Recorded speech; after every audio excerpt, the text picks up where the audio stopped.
Welcome back to my channel, please subscribe and let's get into it. He jumped from rooftop to rooftop, masking his presence, following his prey. The figure looked down at his target, a young man no less than 17 and no more than 19, carrying two items that radiated immense power under his arms. The boy was running, as if his life depended on it, from the ones he had stolen from. In all honesty, if he was able to catch him, his life really would depend on his running. Not that it'll help, the figure thought with a sinister smirk. He watched as the boy stopped for a quick rest. The predator took his chance to surprise his prey. He jumped from the buildings, and landed in a crouch in front of the boy, who froze in fear and surprise. "You know," he said, standing up and crossing his arms. "Stealing from the gods is highly frowned upon." The boy stared at the figure in fear. Only the lower part of his face was visible as the rest was in the shadows. Before what could be seen of it turned into a smirk. "I should have known that you would be the one to find me," he said. "Ares." Naruto jerked awake when he felt someone shaking him. His eyes opened only to be shut again due to the blinding sunlight. "Well," a voice to his right snickered. "The Prince of the Dead Lives." Naruto groaned in annoyance. His head was filled with the image of his dream. He could still hear the person's voice. It sounded strangely familiar too. It was then that he remembered the activities he and the girls had had in the mindscape, and it brought a small blush to his face. He was inwardly thankful that mask covered it. How long was I out?" he asked, looking up to a smirking Annabeth. "Long enough for me to find something for breakfast." She tossed him a bag of nachos. And Grover went exploring. "Look, he found a friend." Naruto looked over to where Annabeth was pointing with unfocused eyes to see Grover, sitting cross-legged on a blanket with a dirty, and unnaturally pink, poodle. Said poodle yapped and bounded off of Grover's lap and onto Naruto's, licking his masked cheek. Naruto chuckled, "Hee hee. Hello little one."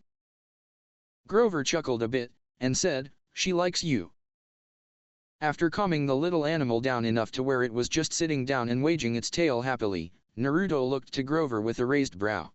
"You can talk to animals?" Grover nodded, "Yeah. It comes with being part goat." Naruto nodded before Percy shot straight up, his eyes wide and gasping for breath.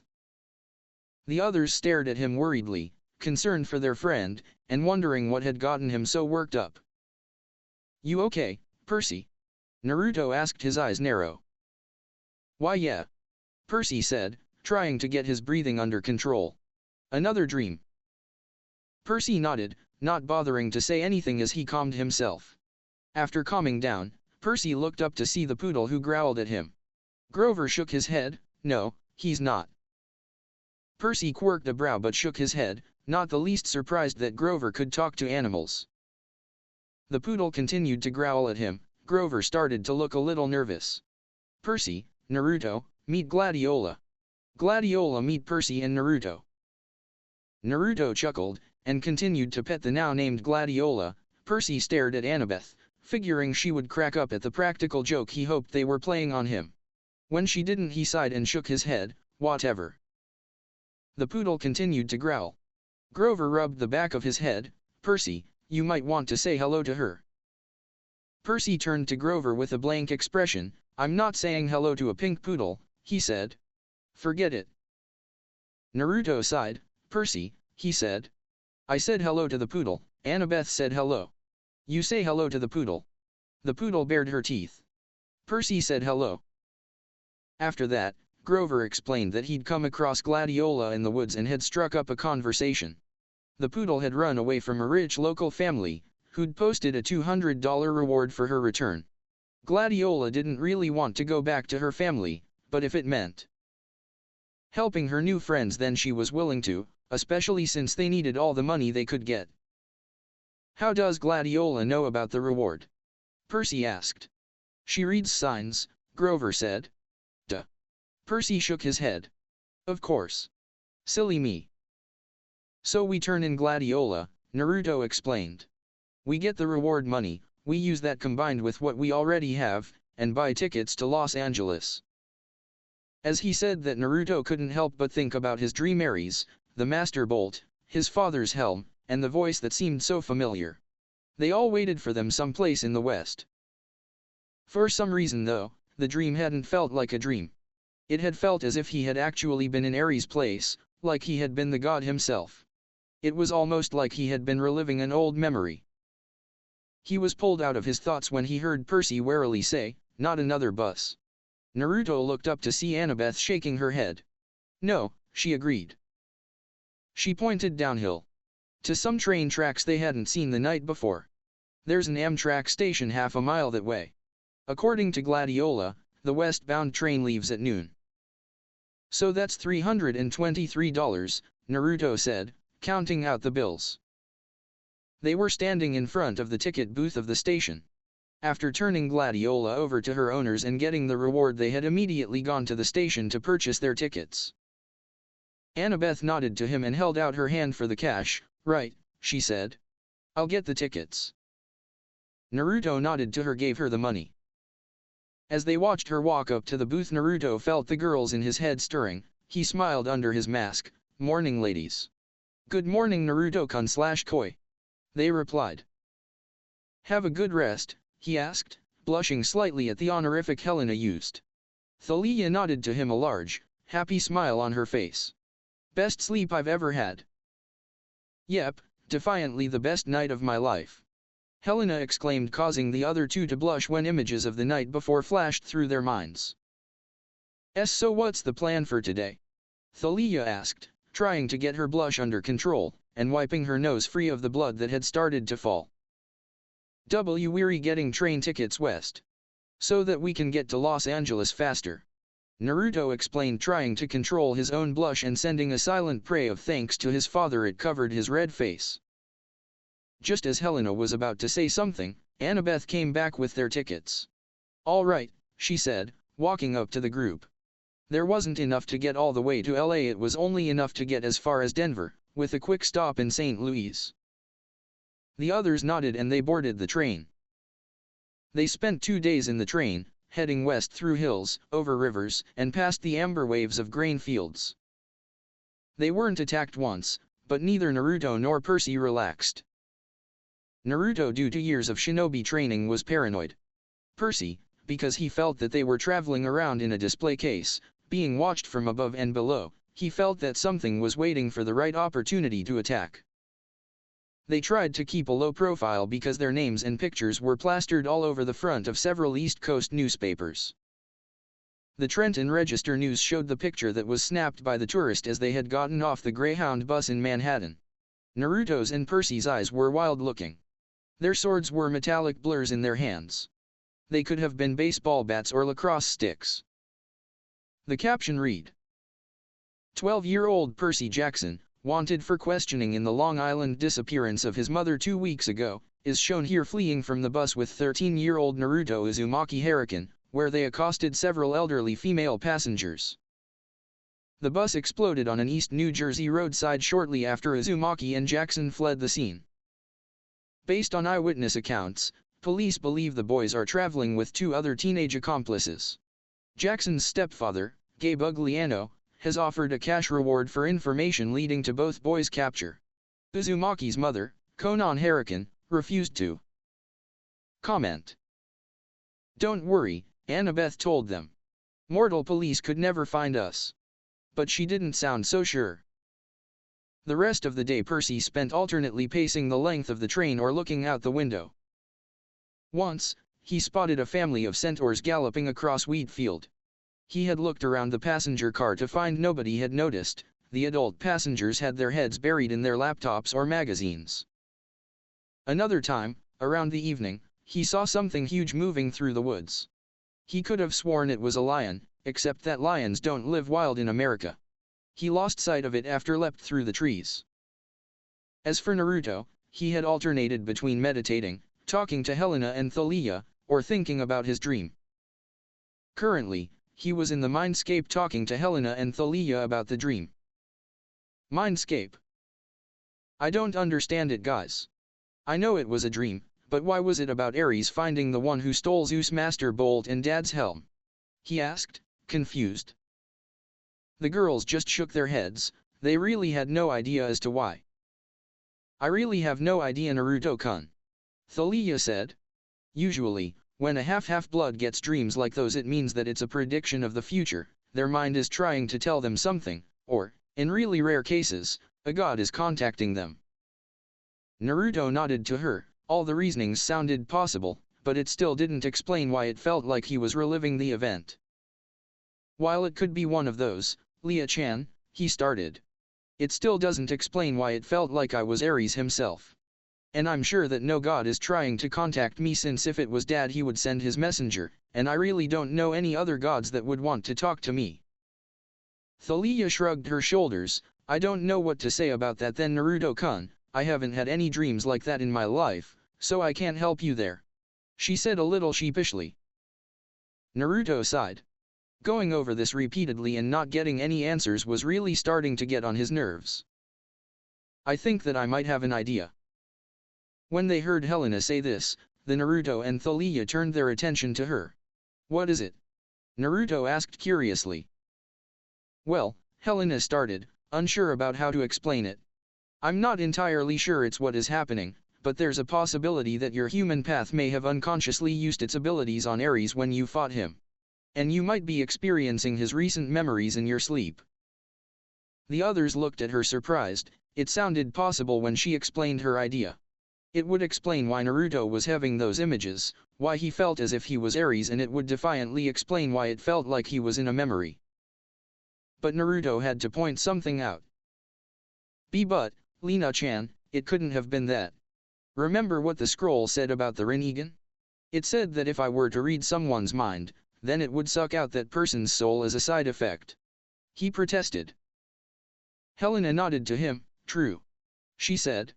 But, you shouldn't forget that Ares is a god, and by being one it also means that he is immortal, and by being immortal it means that, while you can get seriously injured, nothing can kill you. Okay, Naruto said, slowly processing the information. But if this is what's happening, then why am I only getting them now? Why not when I was passed out after the fight?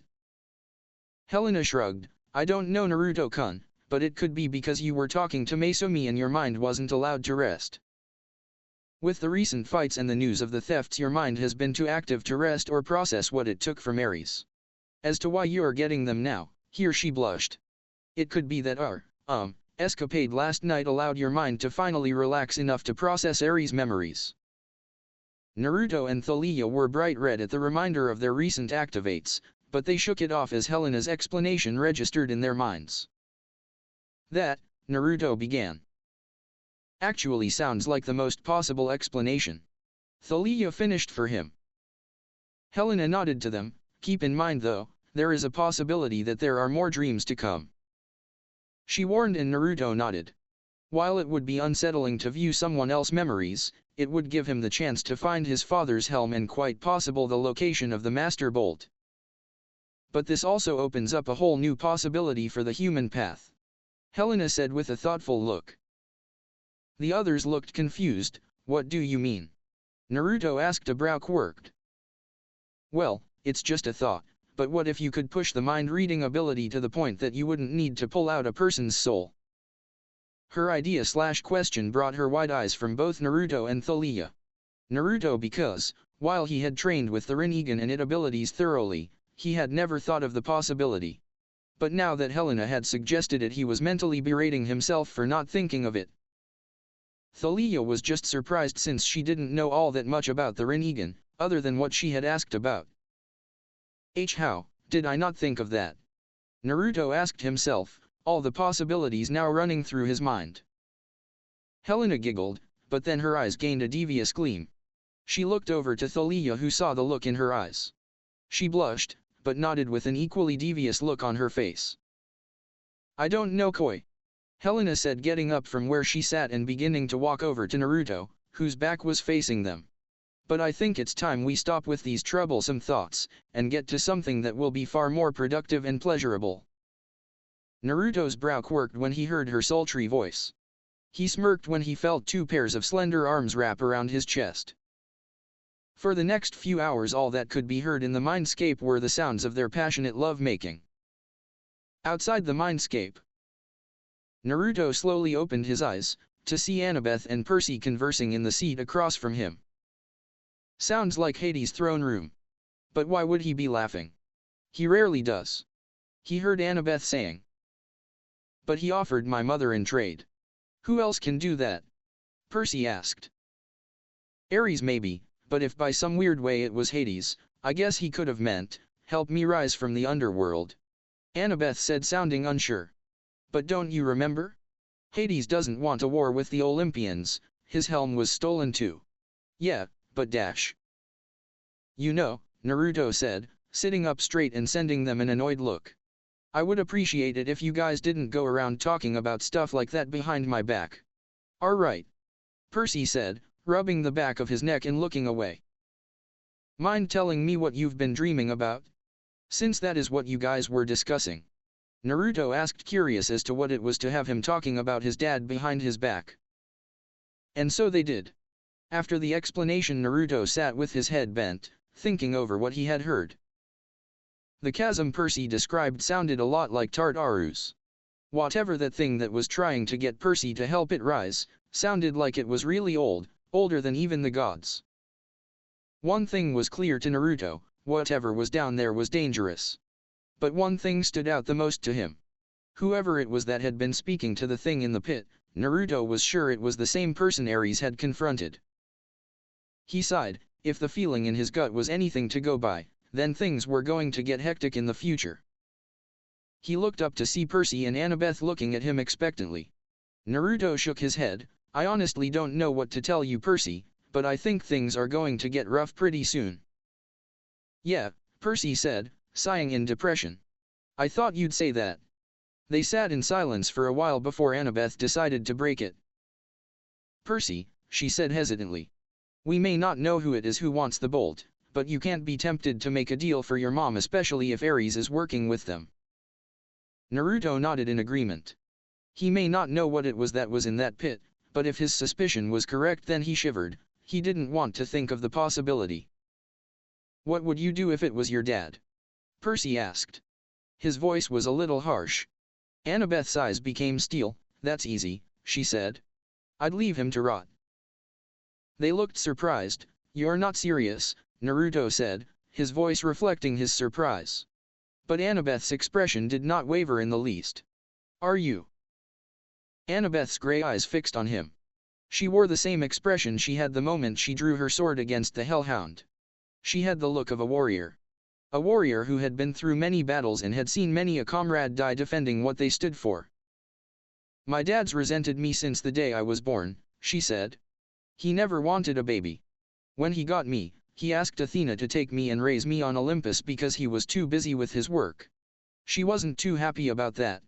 She told him that heroes had to be raised by their mortal parent. But how? Percy asked. I mean, obviously you weren't born in a hospital. I appeared on my father's doorstep, in a golden cradle, carried down from Olympus by Zephyr the west wind. You'd think he'd remember that as a miracle, right? Like maybe he'd take some digital pictures or something. But he always talked about my arrival as if it were the most inconvenient thing that had ever happened to him. When I was 5 he got married and totally forgot about Athena. He got a regular mortal wife, and had 2 normal mortal kids, and tried to pretend that I didn't exist. Percy stared out of the window, watching the lights of a sleeping town drift by.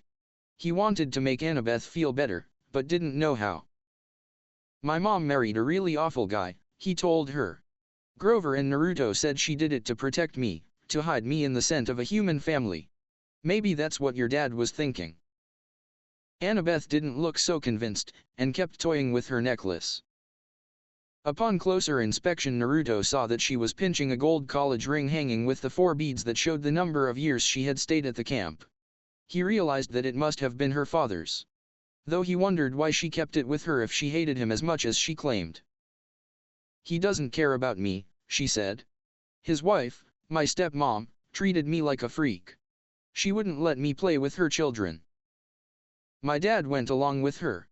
Whenever something dangerous happened, it was usually something with monsters. They would both look at me resentfully, like they were saying, "How dare you put our family at risk?" Finally, I took the hint. I wasn't wanted. I ran away. How old were you? Percy asked. Same as I was when I started camp. 7. But you couldn't have gotten all the way to Half-Blood Hill by yourself. Not alone, no. Athena watched over me, guided me toward help. I made a couple of unexpected friends who took care of me, for a short time, anyway. Percy wanted to ask what happened, but Annabeth seemed to be lost in sad memories. He decided to wait until she felt like telling him. Naruto, however, found his respect for his fellow blonde growing. He knew it took a lot to put up with that kind of treatment on a daily basis, and for 7 years too. He could see that it had taken a lot more patience than he probably would have had if he had stayed in Konoha. He left Annabeth to her memories. He already knew the full story thanks to Thalia. He wanted to help Annabeth see that there was still some hope in her family. But he let go for now. Any attempts to talk to her would most likely result in failed. He sighed as both he and Percy listened to the sound of Grover's snoring and watched through the train windows, as the dark fields of Ohio raced by. June 13th, 8 days before the summer solstice. Naruto chuckled as Annabeth craned her neck to see the gateway arch. To him it wasn't such a big deal since it looked like the huge handle of a sweet case or shopping bag stuck into the ground. Excited, isn't she? He thought in amusement. Inside the mindscape, Thalia giggled as she watched her friend. You have no idea, Naruto-kun, she said. I once saw her almost jump out of skin once when she saw a picture of the Parthenon. Naruto chuckled again and shook his head as he listened to Annabeth talk about her dreams of becoming an architect and building a monument that would last 1,000 years in the god's honor. They pulled into the Amtrak station downtown, and the intercom told them they'd have a 3-hour delay before departing for Denver.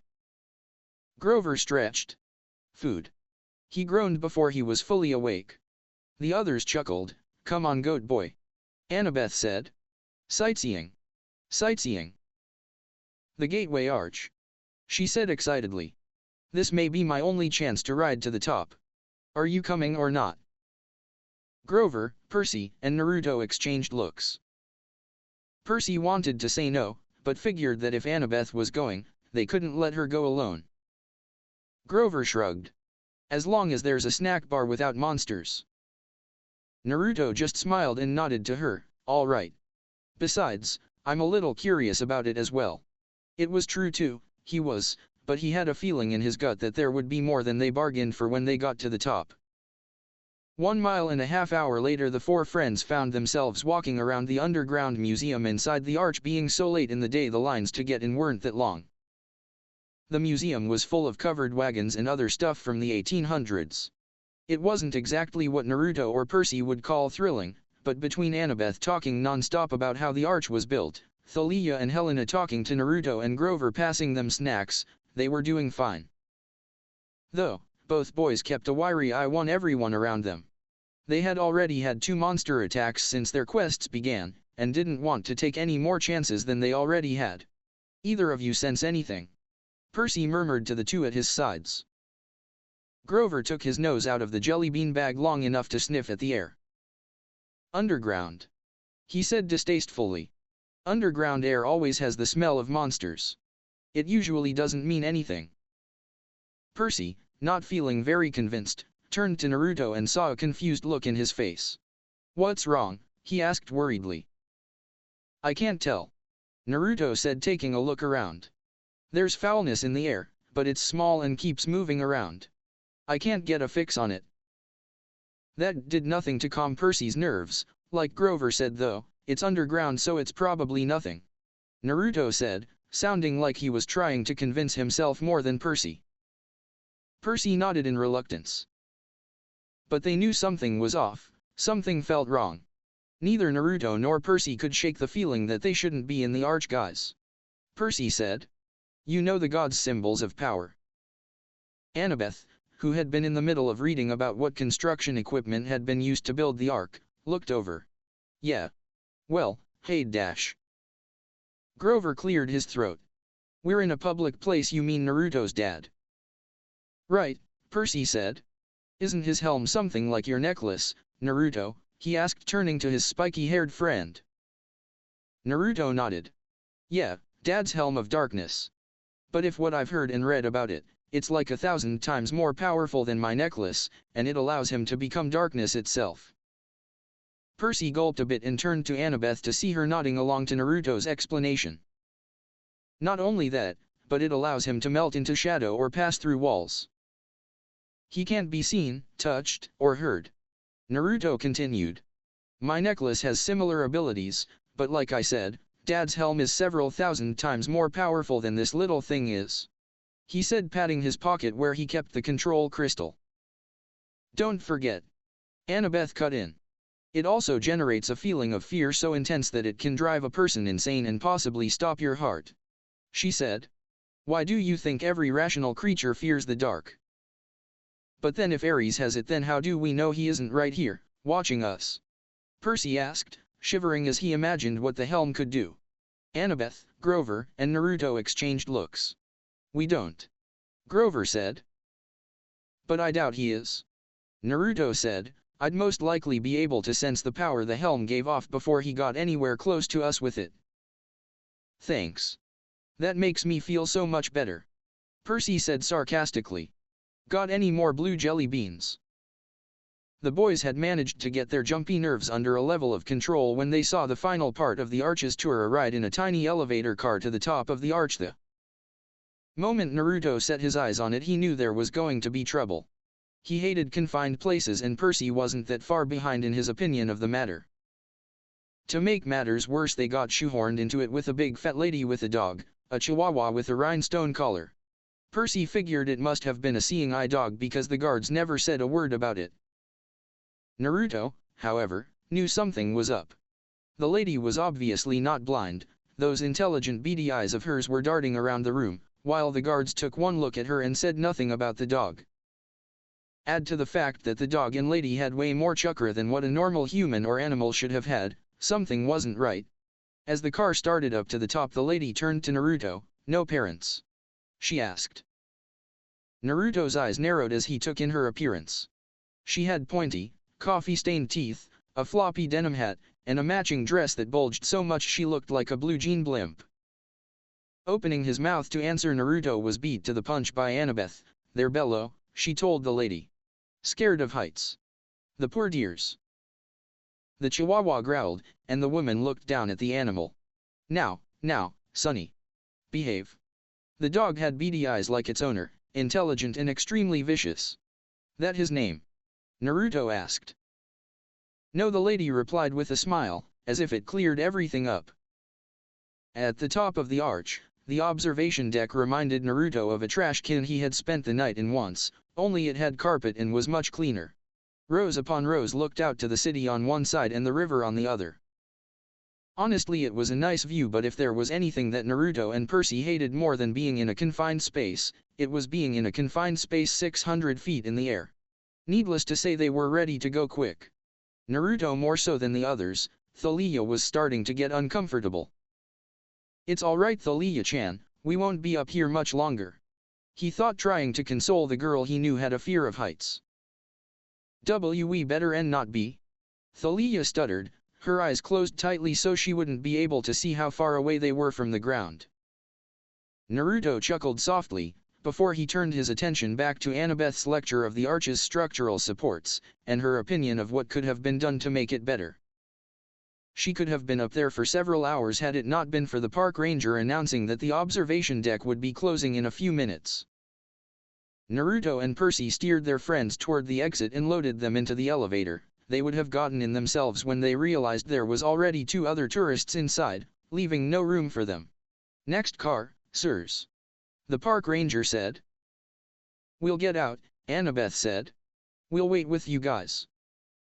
Naruto shook his head. If they did that, then it would mess everyone up and take even more time, and said, you guys go on ahead. We'll see you 2 at the bottom. Percy nodded his agreement. He wanted out of the arch in as little time as possible. Naruto of course had a faster way down, but he knew he wasn't allowed to use any of his ninja techniques in public. Damn those gods and their rules. Grover and Annabeth looked nervous, but with a glare sent their way from Naruto, they let the elevator door slide shut. The car they were riding disappeared down the ramp. Now the only people left on the observation deck were the 2 half-bloods, a little boy with his parents, the park ranger, and the fat lady with her chihuahua. Percy smiled uneasily at the fat lady while Naruto narrowed his eyes at her. She smiled right back at them, her forked tongue flickering between her teeth. Wait a minute. Forked tongue, they thought in alarm. Before either could decide if they'd really saw that, her chihuahua jumped down and started yapping at them. Now, Sonny, the lady said. Does this look like a good time? We have all these people here. Doggy, the little boy cried in joy. Look, a doggy. His parents pulled him back. The chihuahua bared his teeth at them, foam dripping from his black lips.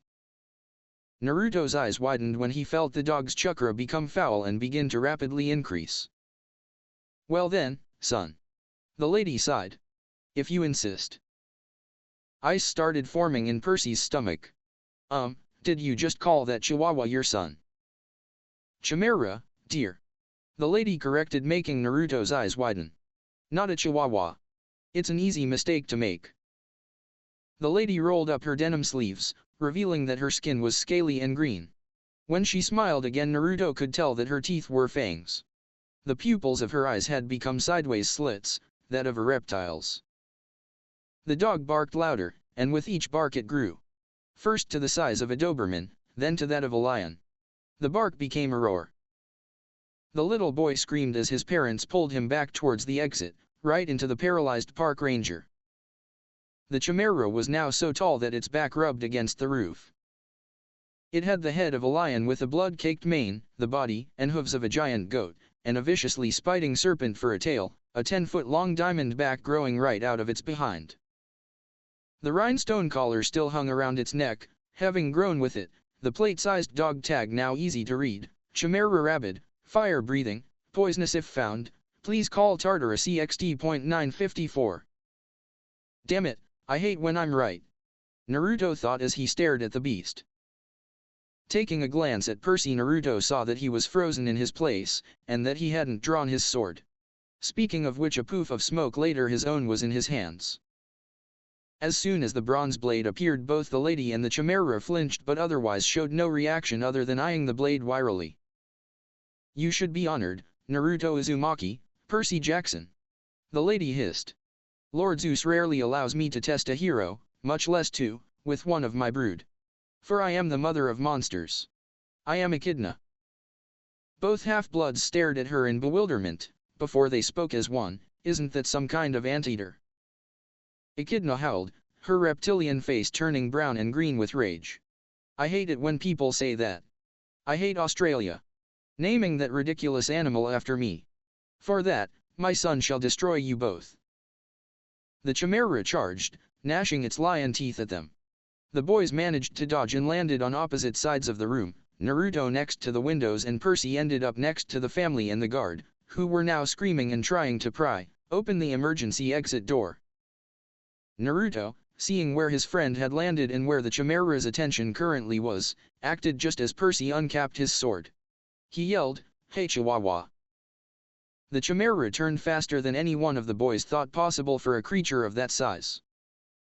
Before Naruto had the chance to swing his sword, it opened its mouth, emitting a heat like the world's largest bonfire, and shot a column of blue flames at him. Naruto didn't have time to dodge. Instead he brought his sword in front of him and sent a surge of wind chakra through it. As the flames impacted the sword they split around him, the sword was cutting through them and making a perfect sphere of air in the column. The carpet around Naruto burst into flames as he fought through the searing heat. As the flames died down, Naruto saw that there was now a giant hole in the side of the arch, with melted metal steaming around the edges. Great. We just blowtorched a national monument. Scratch that off my list of things to do in life. Naruto thought, rolling his eyes.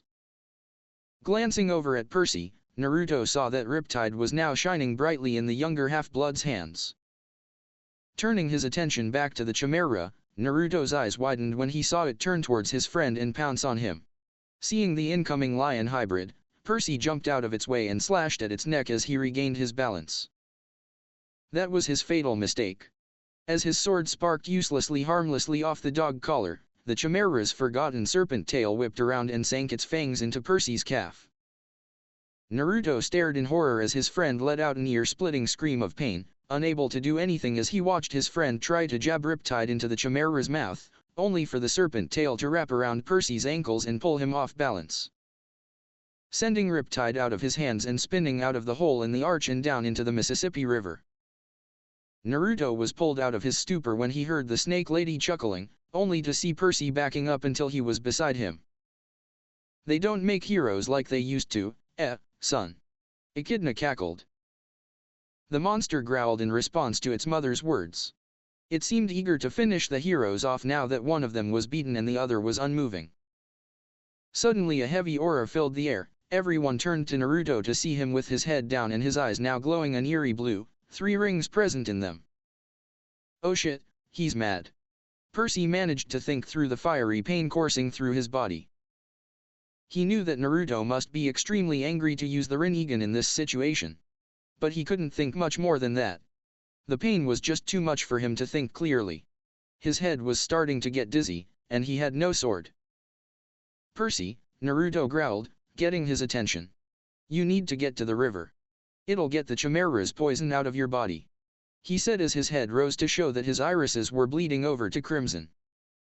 But what about you?" Percy gasped, his hand grasping his throbbing leg as he took a weary glance at the glittering water below them. He remembered reading someplace that jumping into water from a few hundred feet in the air was like jumping on solid asphalt. "I'll be fine," Naruto retorted, turning to glare at Percy. "Besides, this is my fight now."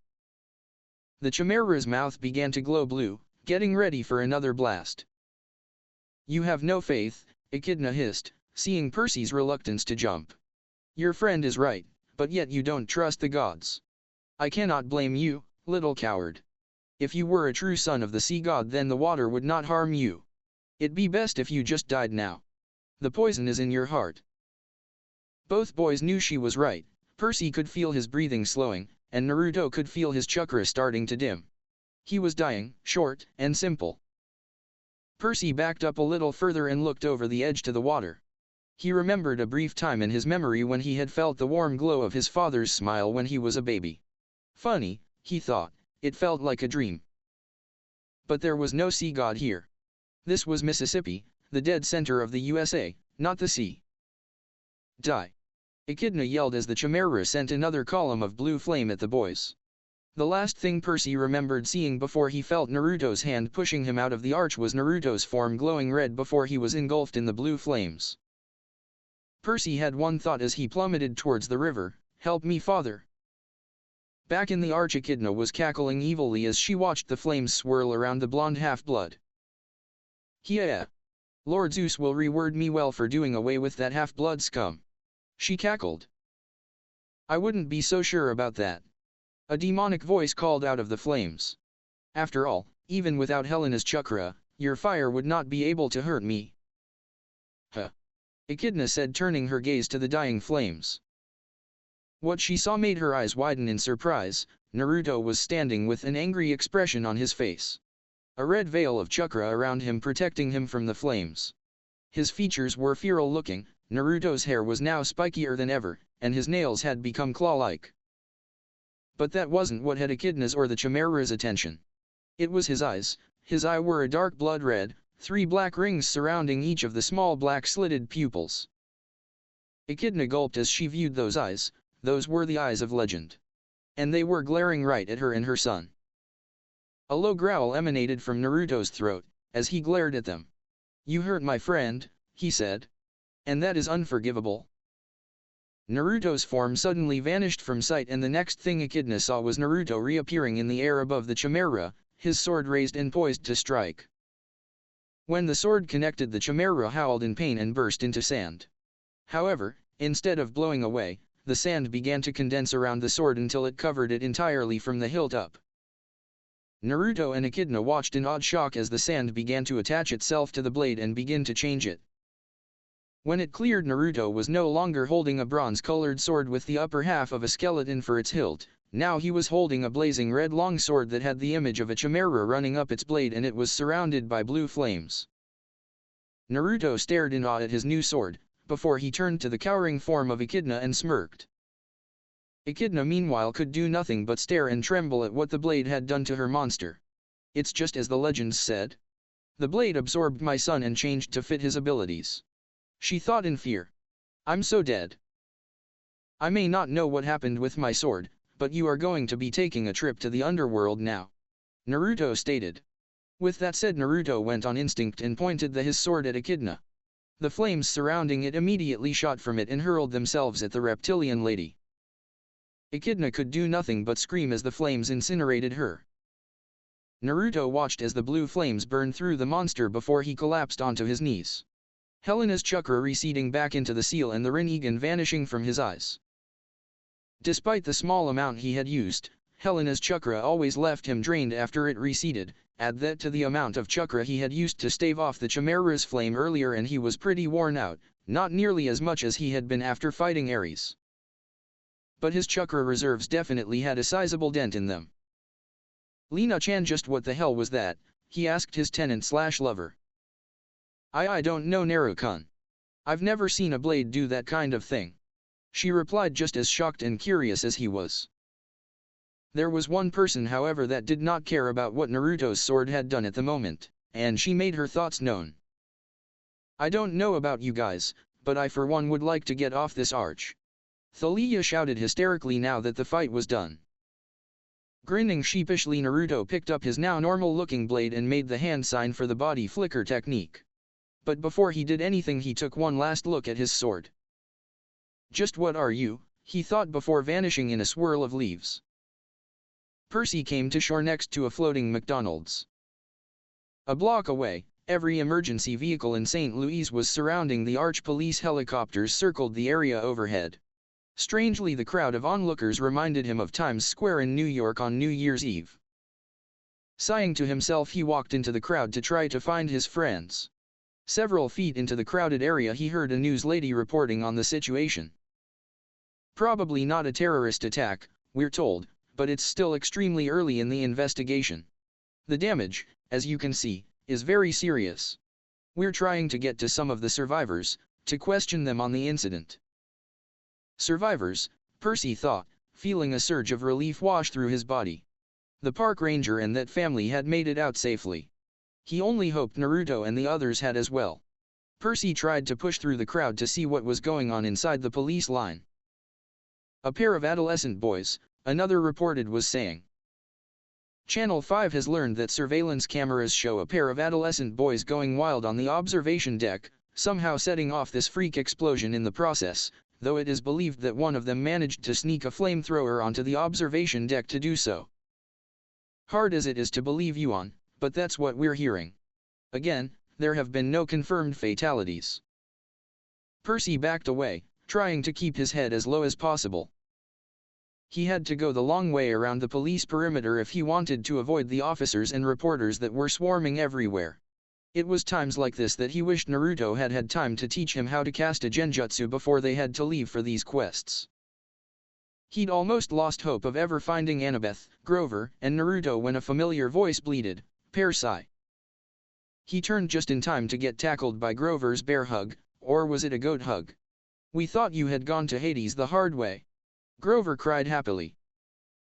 Annabeth stood behind them, trying to look angry, but even she looked relieved. "We can't leave either you or Naruto alone for 5 minutes." Percy tried to come up with a retort, but was shocked into silence when Annabeth suddenly appeared in front of him and wrapped her arms around him tightly. Percy's breath caught in his throat at the sudden 180 in Annabeth's personality, but that was quickly replaced by worry when he felt her form shaking with unshed tears and he wrapped a hesitant arm around the girl. "Don't you scare me like that again," Annabeth said, trying to fight back a few tears, but failing. "I'm sorry," Percy muttered quietly, trying to comprehend why the usually outspoken and independent girl was being so clingy. Annabeth only tightened her grip on him to show she heard him, causing a blush to stain Percy's face. Meanwhile, Grover watched with a raised brow and an amused smile on his face. Just as Percy looked about to speak, something, or someone, interrupted their little moment. Did I miss something?" With Naruto's voice alerting them to their surroundings, Percy and Annabeth sprang apart faster than the speed of light. Blushes deeply staining their faces as they looked to where his voice had come from, to see him standing there with a curious light in his eyes. So, Naruto asked, a sly grin forming under his mask. Is there anything I should know? Percy and Annabeth blushed more and shook their heads frantically. For her part, Annabeth had no idea what had caused her to act like she had. All she did know was that she had been worried that Percy might not make it out of the arch alive. And when she had saw him again, an immense feeling of relief had washed through her and she hadn't been able to stop herself from wrapping him into an embrace. Why'd I do that? She thought frantically, trying, and failing, to suppress the blush adorning her face. Percy was just confused as hell as he tried to understand what Annabeth had done, his face a bright red. However, they were, thankfully, saved any more embarrassment when a cop shouted, "Gangway!" from behind them. The crowd parted, and a couple of paramedics came out, rolling a woman on a stretcher. Percy and Naruto recognized her as the mother of the little kid who'd been on the observation deck. She was saying, and then this huge dog, this huge fire-breathing chihuahua dash. "Okay ma'am," the paramedic said, obviously not believing her. "Just calm down. Your family is safe. The medication should kick in any time now." "I'm not crazy." This one kid pushed his friend out the window before his sword sucked the monster into it and suddenly it was on fire and he used that to destroy the other monster. Then she saw them. There they are. Those are the boys. Turning quickly, Naruto and Percy pulled their friends away from the scene and disappeared into the crowd. "What's going on?" Annabeth demanded, pulling herself together. "What did she mean you pushed Percy out of the window? And what's this about a sword sucking the chimera up?" "Okay, first of all," Naruto said, pushing his way through the crowd. "Percy got bit by that thing's tail and he was reluctant to jump, so I had no other choice but to push him. And second, I have absolutely no idea about what happened with my sword," he admitted. "But it was 630 feet. It was either get him to the river so it would heal him or let him die," Naruto retorted. That seemed to shut her up for now. But Grover had something else on his mind. "Just what did your sword do?" he asked. Naruto stiffened and turned back to the others to find them looking at him with interested and expectant looks. "Like I said, I have no idea," he said. "As soon as I hit the chimera with my sword, it just absorbed it and changed its form," Naruto explained with a sigh. The others exchanged confused looks. Neither of them had heard of a sword with abilities like that. But before anyone could respond, they passed another news van. Percy and Naruto almost froze when they heard what the reporter was saying. "Percy Jackson and Naruto Uzumaki Hurricane. That's right, Dan. Channel 12 has learned that the boys who may have caused this explosion fit the description of two young men wanted by authorities for a serious New Jersey bus accident 3 days ago. And the two are believed to be traveling west. For our viewers at home, here are recent photos of the two," the reporter said before continuing. "For those of you aware of the incident, Uzumaki is the one responsible for the Yansei Academy incident, in which he somehow managed to cause a delayed explosion of bright orange paint to cover the intertie of the building. Several hours after the school had been released for the summer. They ducked around the news van and slipped into an alley as Naruto smirked in remembrance at one of his better pranks. First things first, Percy told the others, for once starting to sound like a leader. "We have got to get out of this town." Somehow, they managed to get to the Amtrak station without getting spotted, though Percy had a sneaking suspicion that Naruto was using a genjutsu to hide them. They climbed back on board the train right as it was beginning to pull out of the station. Darkness fell with the police lights pulsing against the St. Louis skyline as the train trudged west. "Come on, where is it?" a voice muttered as a figure walked along a disused forest path, a small bundle tucked under its arm. He was looking for a place to safely hide its package from the ones who would want to take it back. How that kid had managed to convince him to take the stupid helmet and leave him with the bolt would forever be a mystery to him, but what he did know was that he had spoken with words that held a significant amount of power and meaning in them. Far more than what a kid that age should have. "Oh well." Ares smirked, "Not like any of the others could really understand the true meaning and power of war like I can. And with this it's be all the more easier to win," he said, looking at the bundle in his arms before looking up to see that he was at the place he'd been looking for. To the untrained eye it looked to be a cavern of some sort, but a god or someone who held a far greater sense of sight and hearing, could tell that it held a great deal more importance than what the average mortal would be able to understand.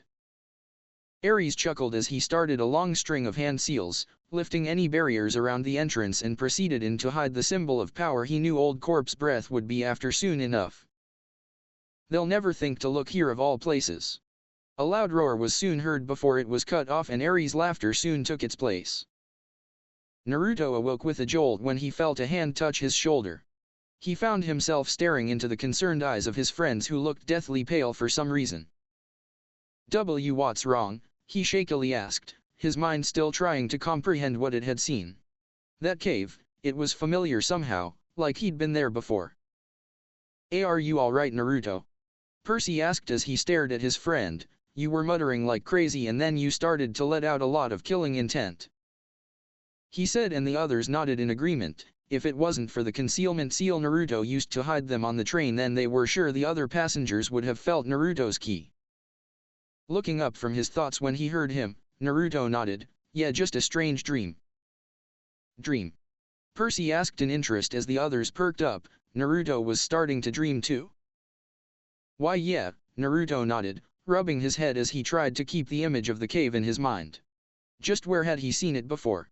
I saw Ares hiding the helm, he said, and the others leaned forward in interest. Really?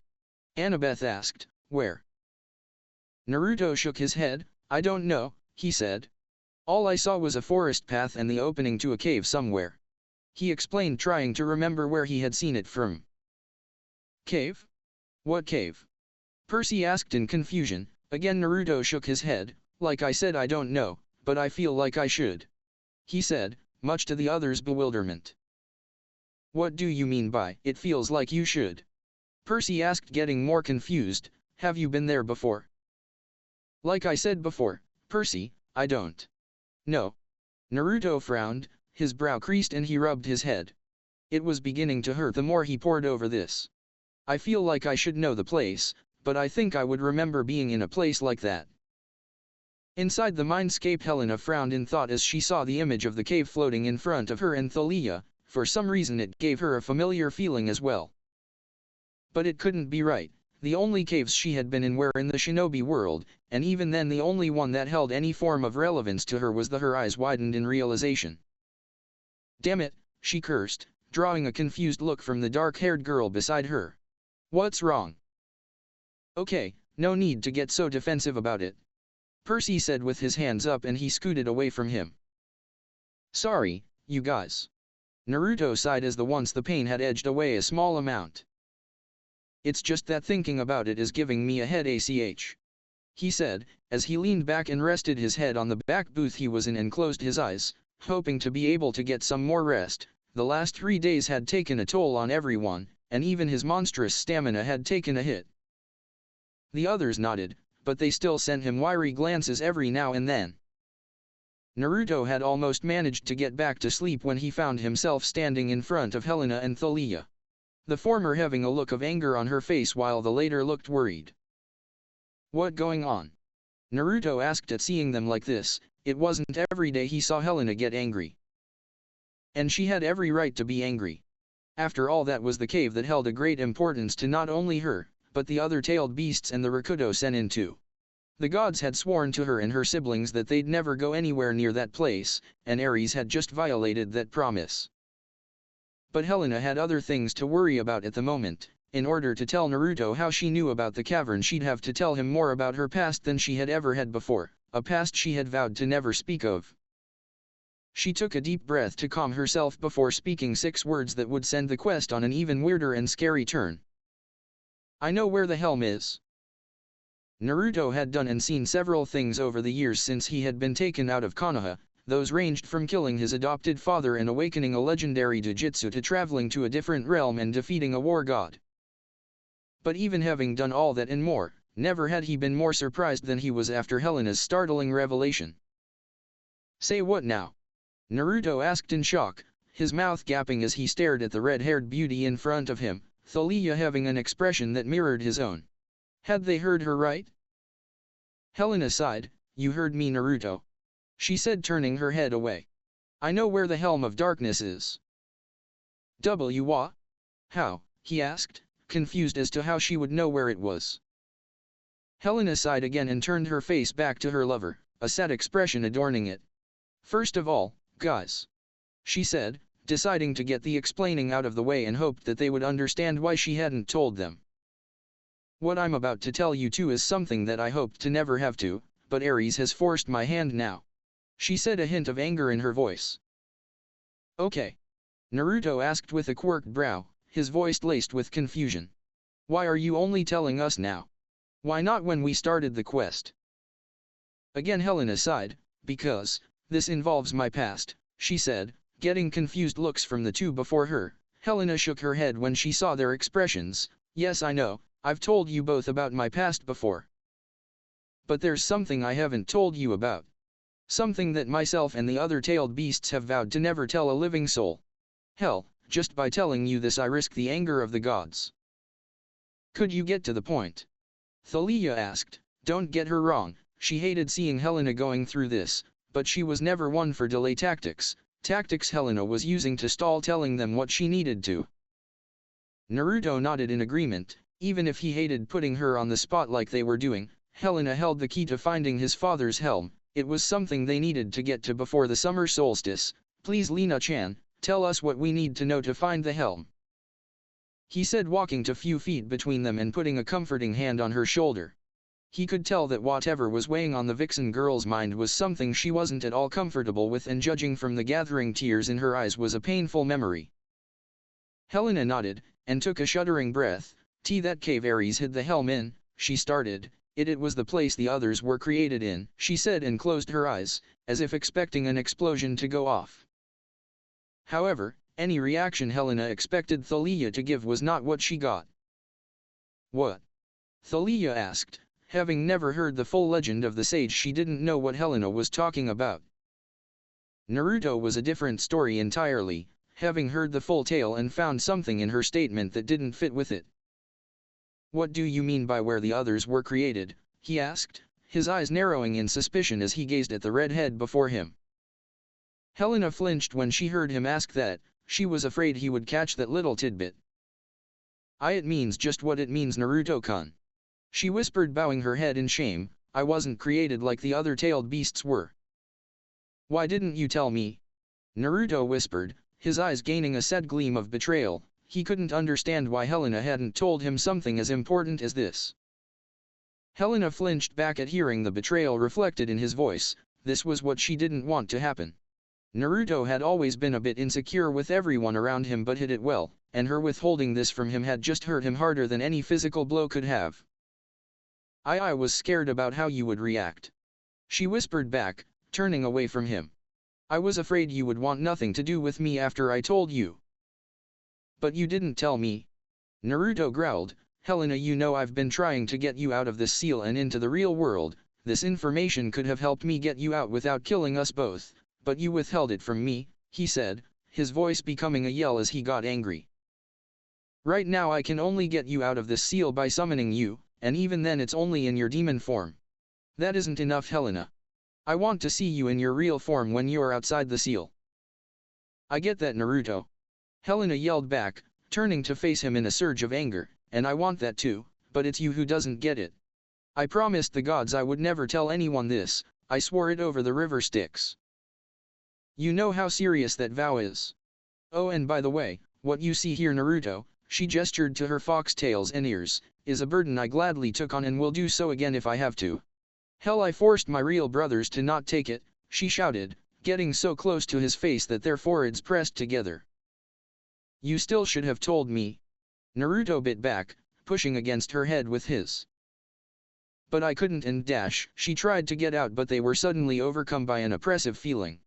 They turned in fear and gulped when they saw Thalia standing there, her head bowed and a dark aura radiating off her. They shivered when her head rose to show her fierce glare. "Stop fighting," she grit out, her eyes flashing between the two in warning, daring them to argue against her. They nodded, eyes wide and twin looks of fear on their faces.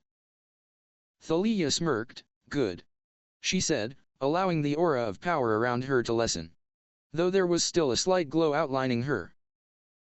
"Now," she began as the other two took a breath of relief. Would you mind telling me what the fuck made you two argue like this, she asked, her eyes once more narrowing, as if she was daring them to not tell her. Note to self, Naruto thought, shivering slightly, never upset your girlfriends. Scary auras of power are the result. Thalia, Naruto tried, but Thalia wouldn't let him. No excuses, Naruto. She growled before turning to Helena, who had her head bowed in an embarrassed blush visible despite this. Explain. Thalia demanded with a growl, turning back to face the blonde. Naruto nodded in fear. That purple aura was still present in a faint outline and Thalia's chakra was high. He didn't want to anger her any more than he already had. WLYUC? He started with a stutter. There are 9 biju, or tailed beasts, altogether. Each one has a different number of tails to signify how strong they are. The number of tails ranges from weakest to strongest, the weakest being the one-tailed raccoon dog, or the Ichibai no Shukaku. Every beast being significantly stronger than the last for every tail it has, the strongest of course being Helena here as the 9-tailed demon fox or the Kyuubi no Kitsune. However, they were not always 9 separate beings. You heard me explain about the sage and the Jubi before, so I won't go into that. But upon the sage's deathbed he brought out the Jubi once more and separated its power into 9 different parts, each piece going to a different animal from different summoning clans, and with each piece of its power the animal was granted a unique ability. The Ichibai for instance got immense control over wind and sand, while Helena got complete control of fire and an almost limitless amount of power. I don't pretend to know what all the biju have in the way of powers, but I do know that the 2-tailed cat is extremely fast and brutally strong and has a high affinity for demonic fire, while the 3-tailed turtle has almost complete control over anything made of water. And the 5-tailed dolphin horse has affinities for all 5 main elements. He paused to take in some air. As to how they're sealed, it is said that the 1-6 tails can be sealed inside a human host while it is with their first 2 or 3 years of life. While the 7 through 9 tails must be sealed into a newborn within an hour or 2 of their birth. This has been the practice since the biju came into contact with the modern ninja. He explained to his dark-haired lover. Thalia nodded. That solved one part of the mystery, but it still left a large blank as to why they had argued like they did. What does this have to do with why you two were fighting? She saw Helena flinch and bow her head in response. Naruto's eyes narrowed. You heard Helena when she told us that Ares hid the helm in the cave where the tailed beasts were created, right? He asked, drawing a nod from the girl. He sighed and looked to the trembling redhead. What you might not have noticed was that she specifically said that it was where the others were created. Again Thalia nodded, a brow quirked in confusion. Okay, so she told you where she and the others were created. Why does that have you so angry? I'm angry, Thalia, because when Helena said that she left herself out of the equation. What that means is that she has not always been the 9 tails, that means during some part of her life she was human. Thalia finished for him as the last piece of the puzzle fell into place and a look of realization took root on her face. Naruto nodded to her before turning back to the vixen. Which leads me to question why you didn't tell me about this, Helena. He whispered again, walking up to her as his face softened to a gentile expression. Why didn't you tell me? I wouldn't have seen you as anything different than what I do now or what I have before. He said, using his hand to softly raise her head. Her eyes were red and puffy from the tears falling from them and her form was trembling uncontrollably with many more that remained unshed.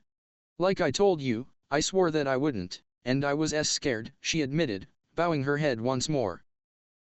Scared of what? Naruto asked, his voice remaining at a whisper.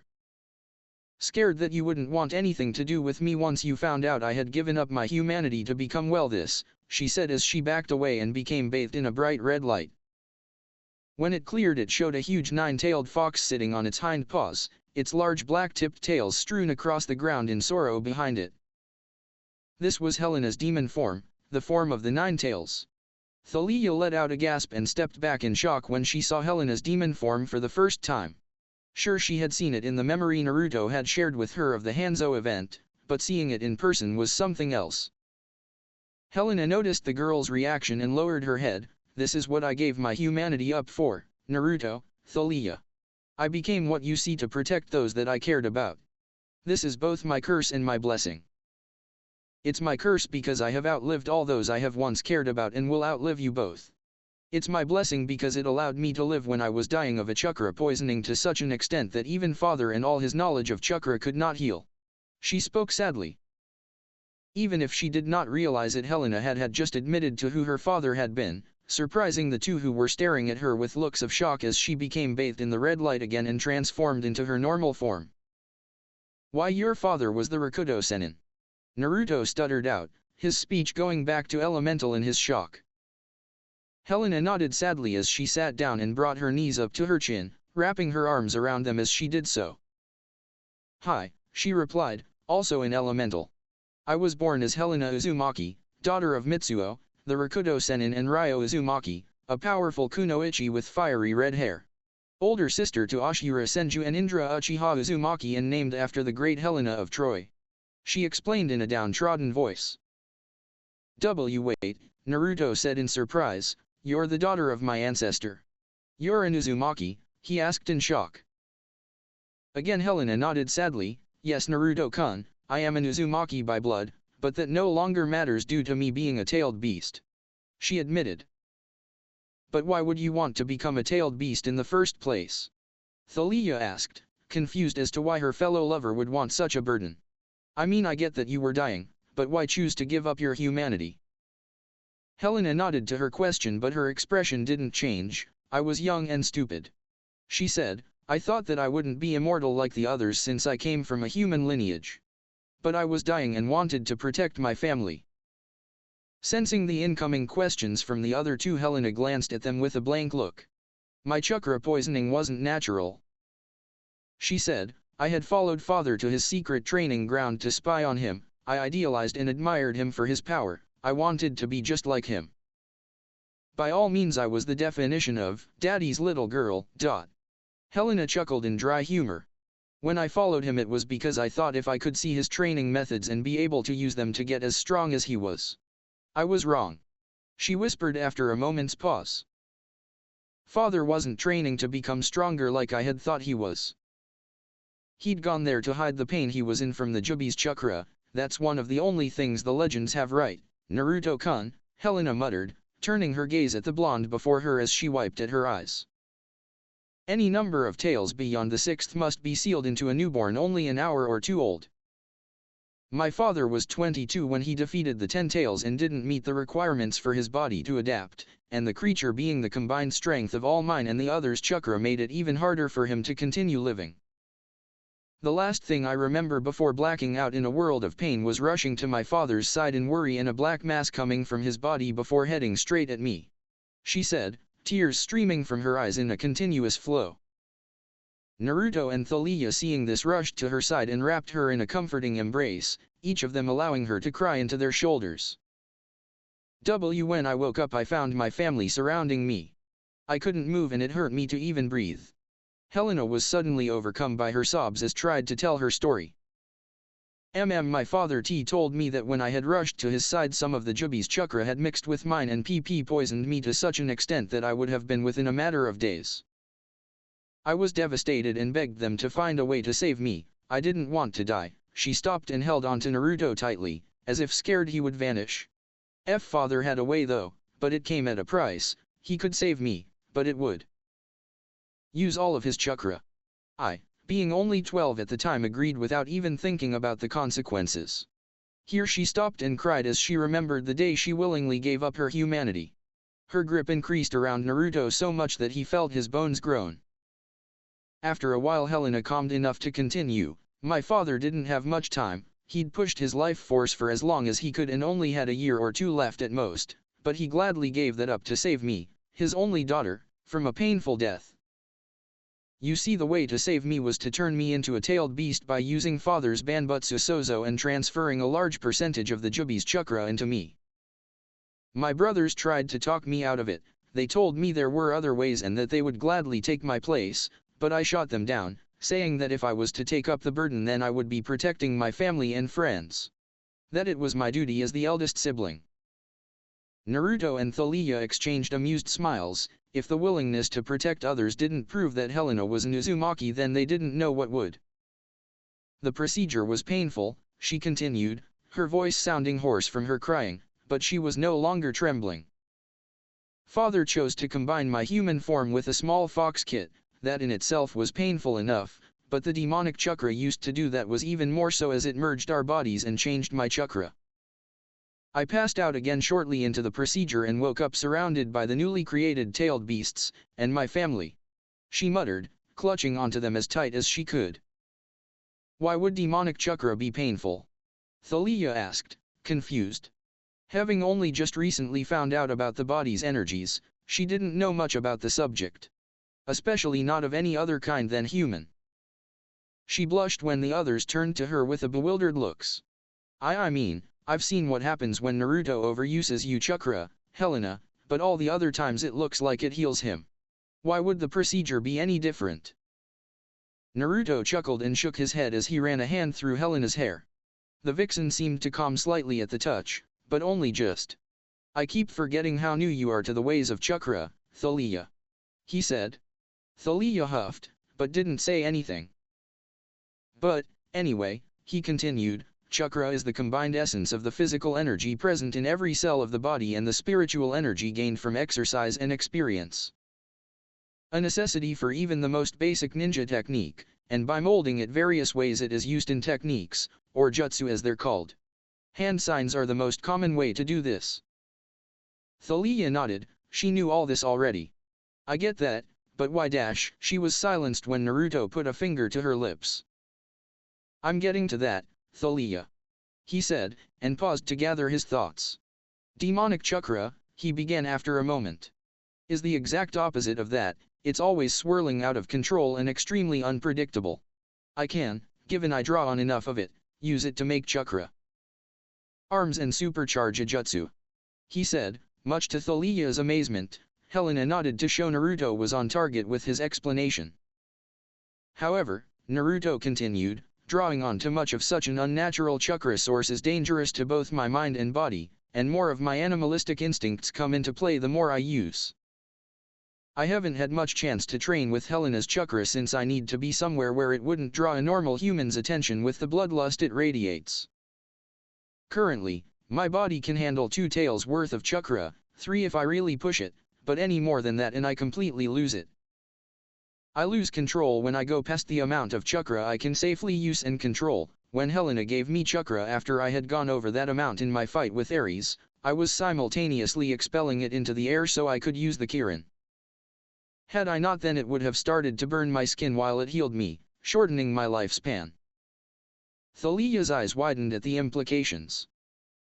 Naruto nodded his head as he looked at the girl. Yes, Thalia, he answered her unasked question. Demonic chakra, while enhancing my healing abilities, ultimately kills me bit by bit. That's why Helena experienced such pain during the ritual to turn her into the 9 tails. It was slowly killing her, and if it wasn't for the fox kit's body being used as a medium, then she would have died. That's why her demon form takes that of a fox's, it's the form the power uses to sustain itself.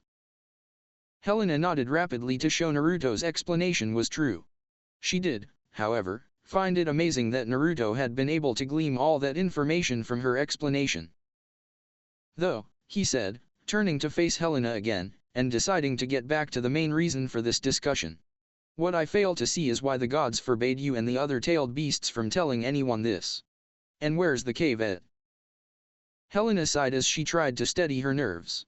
While she was happy that Naruto didn't hate her for not telling him all this before, she could tell she had hurt him deeply, something she had never wanted to do and vowed to never do again. They didn't want anyone to use the cave for a similar purpose. She muttered, drawing questioning looks from the other two. You see, after creating the other tailed beasts and saving me, Father told us that one day we would all be one being again, only in a different form and a different name than what it was before. The gods had watched all this and heard what my father said. This naturally had them on edge, for they feared another rising of the Jubi. They made us swear to never tell a soul any of this, in fear of such an event happening again, because inside that cave are the secrets to resurrecting the Jubi. And the cave is between the worlds, connecting to both of them in some strange way. Naruto held a thoughtful look on his face after Helena finished her explanation. This cave held the secrets to resurrect a beast even the gods themselves feared to face. Not only that, but he now understood why Helena hadn't told him. It wasn't only because she vowed not to, but it had brought up memories of her past, memories that had brought her a great amount of emotional pain. A pain, he swore, she would never experience again. As he brought himself out of his thoughts, he noticed that Helena was looking at him with tears in her eyes as she searched his face for reassurance. He knew then just what to do to show her that reassurance. He began to lean closer. Thalia wasn't that far behind him in her thoughts. She made a promise to herself in that moment that neither of the two before her would again feel the pain that had run through them if she could help it. She snapped out of her thoughts when she noticed Naruto's face getting closer to Helena's own. She smiled lightly to herself. She knew what he was doing and decided to leave them to it. While she was slightly jealous she wouldn't get to be with them this time, she also knew that this was something Helena needed, quality time alone with Naruto. Smile growing slightly, she focused on her area of the mindscape and faded from sight, giving them this moment to themselves. Helena jumped in shock when she felt Naruto's lips press against her own in a short but passionate kiss. Pulling back slightly, Naruto stared into the light blue eyes of his vixen, dark azure meeting bright blue. Lemon. Helena, he breathed, noticing for the first time that Thalia had left them alone. He sent a mental thanks to her for giving them this moment. Even if there are things that I don't know about you, and no matter what happens between us, he said, leaning in once more. I will always love you. He whispered before crashing his lips on hers. Helena froze for a moment before responding as they began to hungrily kiss each other, their hands exploring the other's body as their tongues wrestled. Naruto wrapped his arms around her waist and pulled her closer until she was sitting on his lap, increasing the passion as he did so, making her eyes widen while the blonde frantically explored the moist cavern of her mouth. It was like he was addicted to it. If Helena wasn't sitting on his lap, she was sure that her knees would have buckled as she was taken away by the mind-blowing kiss. Slowly lowering his arm to her lower back, Naruto pushed her back until she was laying on the ground and he on top of her as Naruto continued to relentlessly attack her mouth. Naruto-kun, Helena moaned into the kiss as Naruto did this. They continued on like this for some time before Naruto broke away from the kiss and once more stared into the love-filled eyes of his vixen, the lust and passion in them not even registering to either of them at the moment. Looking her up and down, Naruto's mouth, not for the first time, went dry as he stared at her vulnerable but yet beautiful and sexy form. The dim light of the moon in the mindscape shone upon her shiny skin, making her seem like a goddess to him. Kami, you're beautiful. He breathed huskily as he caressed her arms. A soft whimper of desire escaped Helena's lips when she heard this. The blonde leaned down and nibbled softly on her earlobe, earning a loud moan for his efforts. I love your moans. He whispered to her, his hot breath sending shivers down her spine, and Helena felt herself becoming wet. And Naruto, she moaned again. Naruto felt himself hardening at the sound as he moved to knead her breasts through her kimono. He heard her let out a soft moan of encouragement as he did so. Helena loved the way he touched her, it drove her wild, and she couldn't stop asking for more. Naruto stopped his kneading and began trailing feather-like kisses from her jawline down to her neck. When he reached a certain point, he moved the collar of her kimono out of the way and stared at the sight before him. What he saw was the spot he had bit the night after the battle with Medusa. Instead of flawless skin like one would expect, there was a purple swirl-like pattern inside of a round circle. As the swirl went further to the center, it had 9 tomes on the lines, 6 were actually on the swirl and the last 3 were on the outer shell. Every 3 of the 9 tomes formed a triangle. To a normal outsider it would look like a normal tattoo, but to the 3 inside the mindscape knew this mark was so much more than that. It was a mate mark. Something that was given when true mates became one. It signified the love they held for each other, and, when asked, Helena had explained that if they were ever apart it would allow them to feel the other's feelings and know what direction they were in. Both girls had the same mark, and Naruto had both of theirs. Helena's being a small 9-tailed fox lying on its front paws, its tails waving behind it, and Thalia's, being an electric blue thunderbolt, directly beneath that. Naruto was pulled out of his trance when he felt Helena playfully poke his stomach. He chuckled when he saw the impatient look on her face and leaned down and placed a gentile lick against the mark. Helena gasped as a pleasurable shock flew down her spine. The mark was extremely sensitive to touch and other things like that, and it was something Naruto took full advantage of when he could. "You're a goddess," he muttered as he leaned up and stared at Helena's flustered and panting face with something similar to wonder as to how such a heavenly creature could exist and how he was lucky enough to deserve the love of such a beauty. Helena's heart fluttered wildly when she heard him, her lips arcing to form a heart-melting smile as moisture gathered in her eyes as Naruto stared at her. "Don't say something like that." She spoke in a quivering tone, her cheeks a bright red as she averted her gaze. Bending down, Naruto placed a butterfly kiss on the mate mark, nibbling on it for the briefest of moments as Helena's head arched back in pleasure. "But it's true, and I will say it 1,000 times if I have to," he muttered as he bit down on the mark, before he raised himself up and crashed his lips onto hers and kneaded the breast he hadn't before. Drawing back for some air, Helena panted in bliss. Her nether region was dripping. Usually she liked being the one in charge, but she was content to let Naruto set the pace for now. "And Naruto-kun please, I want you," she moaned, her angelic voice making his member harder as it strained against his pants. The blonde smirked when he heard the want in her voice and manipulated the mindscape.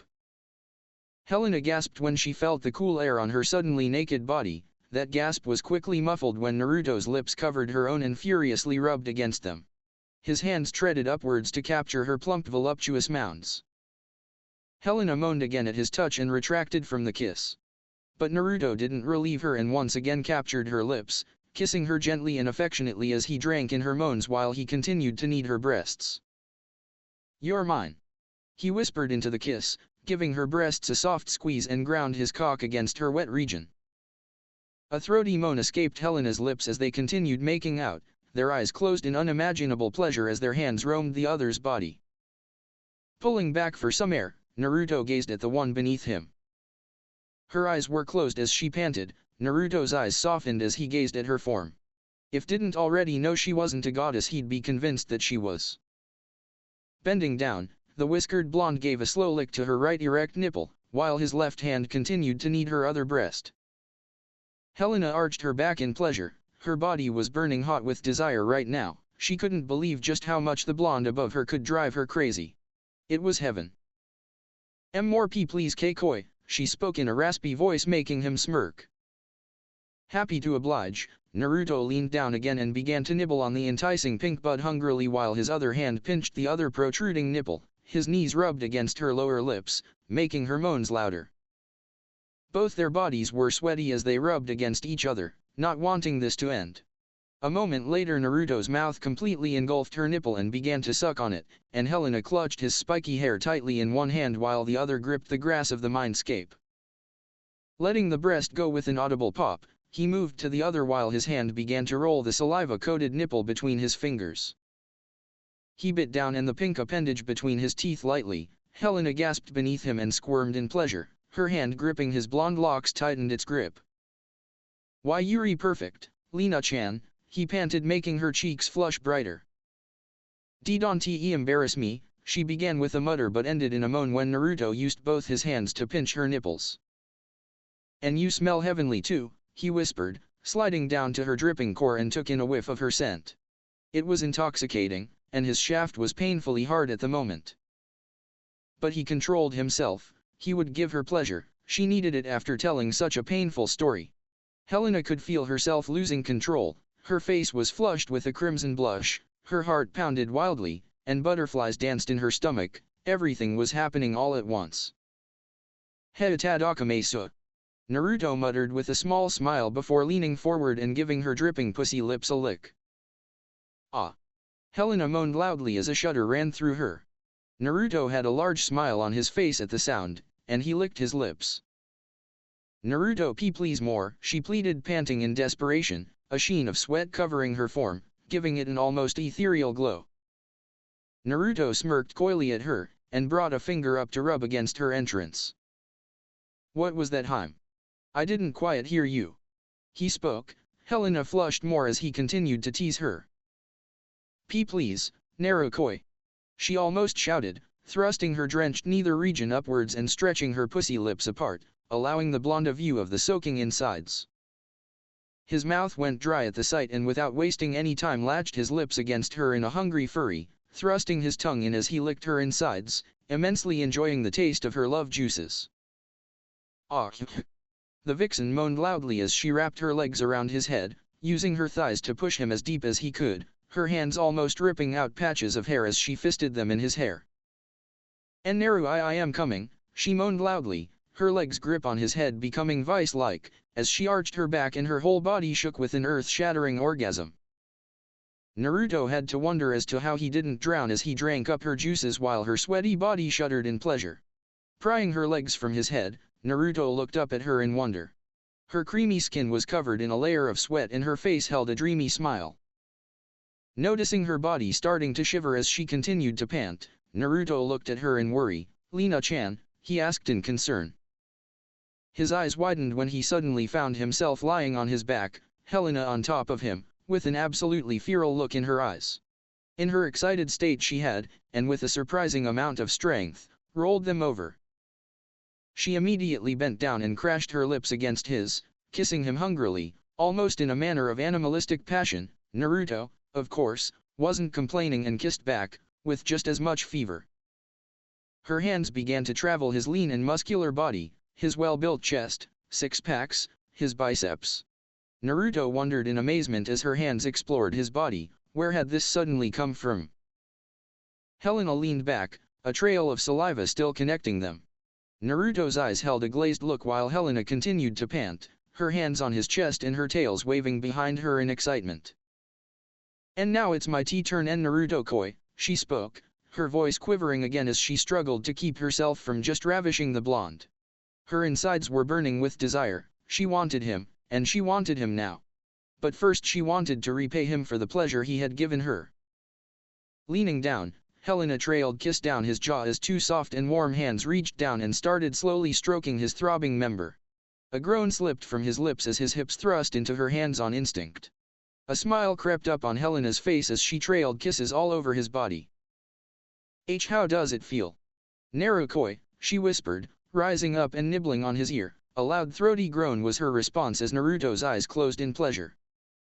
"Holly," he exclaimed through grit teeth as her strokes sped up. The mere feeling of her soft hands around him sent electrical shocks through his spine as he thrust his waist upwards again. There was a predatory smirk on Helena's face as she slithered down and looked at Meatpole. Naruto heard he mumble something and was about to look up at her when a gasp escaped him as a wet and soft tongue ran along the length of his shaft.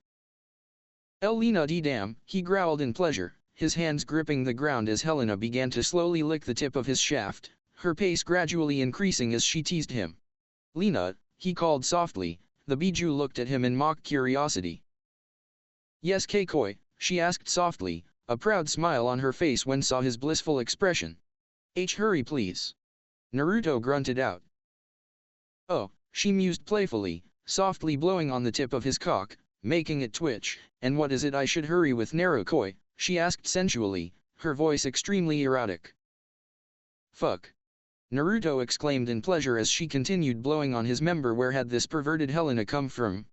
Not that he was complaining, quite the contrary, Naruto found he liked this new side of hers. Please, Lina Heim," he pleaded in a low tone, finding that there was nothing else he could do. "Certainly Koi," she spoke softly with a smile before slowly taking his member into her mouth. Naruto's eyes clenched shut as her soft, moist cavern enveloped his cock. Helena continued to take in as much of his length as she could, relaxing her throat to overcome her gag reflex.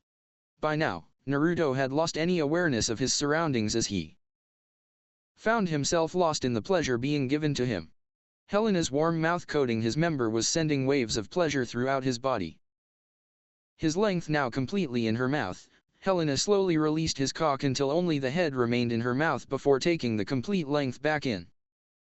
Slowly building up a rhythm, Helena increased her pace as one of Naruto's hands came up and caressed her scalp. She felt her heart flutter and an immense sense of pride in herself build when she saw the expression of pure bliss on his face.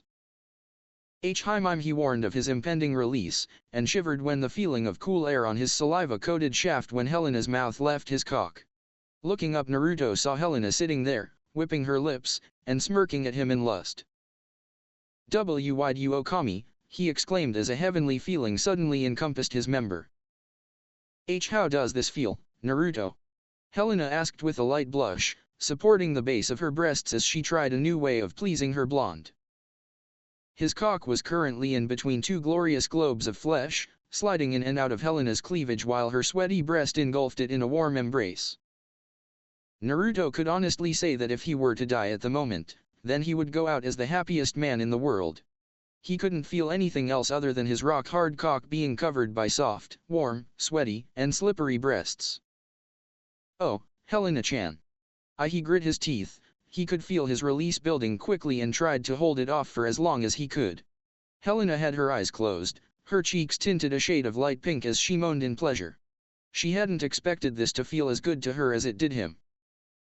"See, come for me, Naruto, come for your dirty little vixen," she moaned. Hearing her talk dirty finally pushed Naruto over the edge. "Oh, fuck," he cursed, erupting as Helena clamped her mouth around the head of his cock. He let loose ropes and ropes of hot white seed, painting the inside of her mouth. "MMMM." Helena throatily moaned as she drank in his sticky batter. Naruto member spasmed as it continued to spew his semen, making her eyes widen by the sheer amount of the stuff as some of it escaped her mouth and streamed down her chin. She slowly released his member, swallowing the remaining cum in her mouth as she did so and began cleaning herself up. Opening his eyes from their clenched state, Naruto was met with the erotic sight of Helena cleaning his cum from her chin with her fingers, and licking them clean, as if it was the most delicious thing in the world to her. He groaned when his member sprang back to life, standing proudly once more in a matter of seconds. "My," the vixen said with a sexy wink, lightly flicking his throbbing cock, "aren't you quick to recover, Naruto?" She let out a yelp of surprise when she suddenly found herself on her back and staring into a pair of lust-filled azure eyes.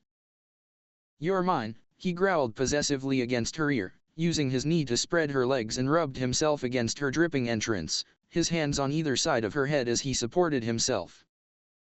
Although shocked about the sudden change in position, Helena smiled softly and wrapped her arms around his neck. Then take me, Naruto. Make love to me," she said, looking into his eyes as Naruto smiled down at her. Caressing her cheek tenderly, Naruto thrust his cock inside her completely. "Okay, Kami Naru," Helena moaned loudly, arching her back in pleasure as he started moving in and out of her at a slow and rhythmic pace. Moans and groans soon began echoing throughout the forested clearing of the mindscape as Helena moved to match his thrusts. This action caused Helena's neck to become exposed, more specifically the mate mark, and Naruto leaned down to suck on the exposed mark. Doing this sent a shudder down Helena's spine and she moaned louder than ever, more F faster harder, Naruto. Her moans fanning his lust, Naruto increased his pace as he slammed into her, his hands going to her hips to pull her into his thrusts as the sound of flesh hitting flesh filled the area. Helena for her part was in heaven. The feelings Naruto was giving her could only be compared to being in heaven, and even then that was putting it lightly. But she wanted something different at the moment, she wanted to try something new. Wait, Naruto-koi, she suddenly moaned, her tails coming around to stop him while he looked at her in confusion, a bit of frustration dotted his lust-filled eyes. "Is something wrong?" he asked, breathing heavily as he stared at her. Grinning lightly at him, Helena slowly pushed his member out of her, much to his chagrin before shakily rotating herself before lying and spreading herself out on her stomach. Naruto blushed as he remembered this position from his Ika books, and the time Helena had idly commented on it, stating that it looked like something she'd want to try one day. Helena turned her head and smirked at him in a seductive manner. Well, she asked. What are you waiting for, she asked, reaching beneath her and once again spreading her pussy lips. Feeling more blood racing to his lower region, Naruto wasted no time in thrusting his meat pole back in her drenched pussy. Throwing patience to the wind, Naruto immediately resumed his pace, and began to kiss and nibble on the back of her neck. So good. Helena moaned loudly as Naruto thrust into her as hard as he could. Come here, Heim. Naruto muttered as he grabbed her by the shoulders and pulled her into his chest as he rose onto his knees, never once stopping his wild thrusts.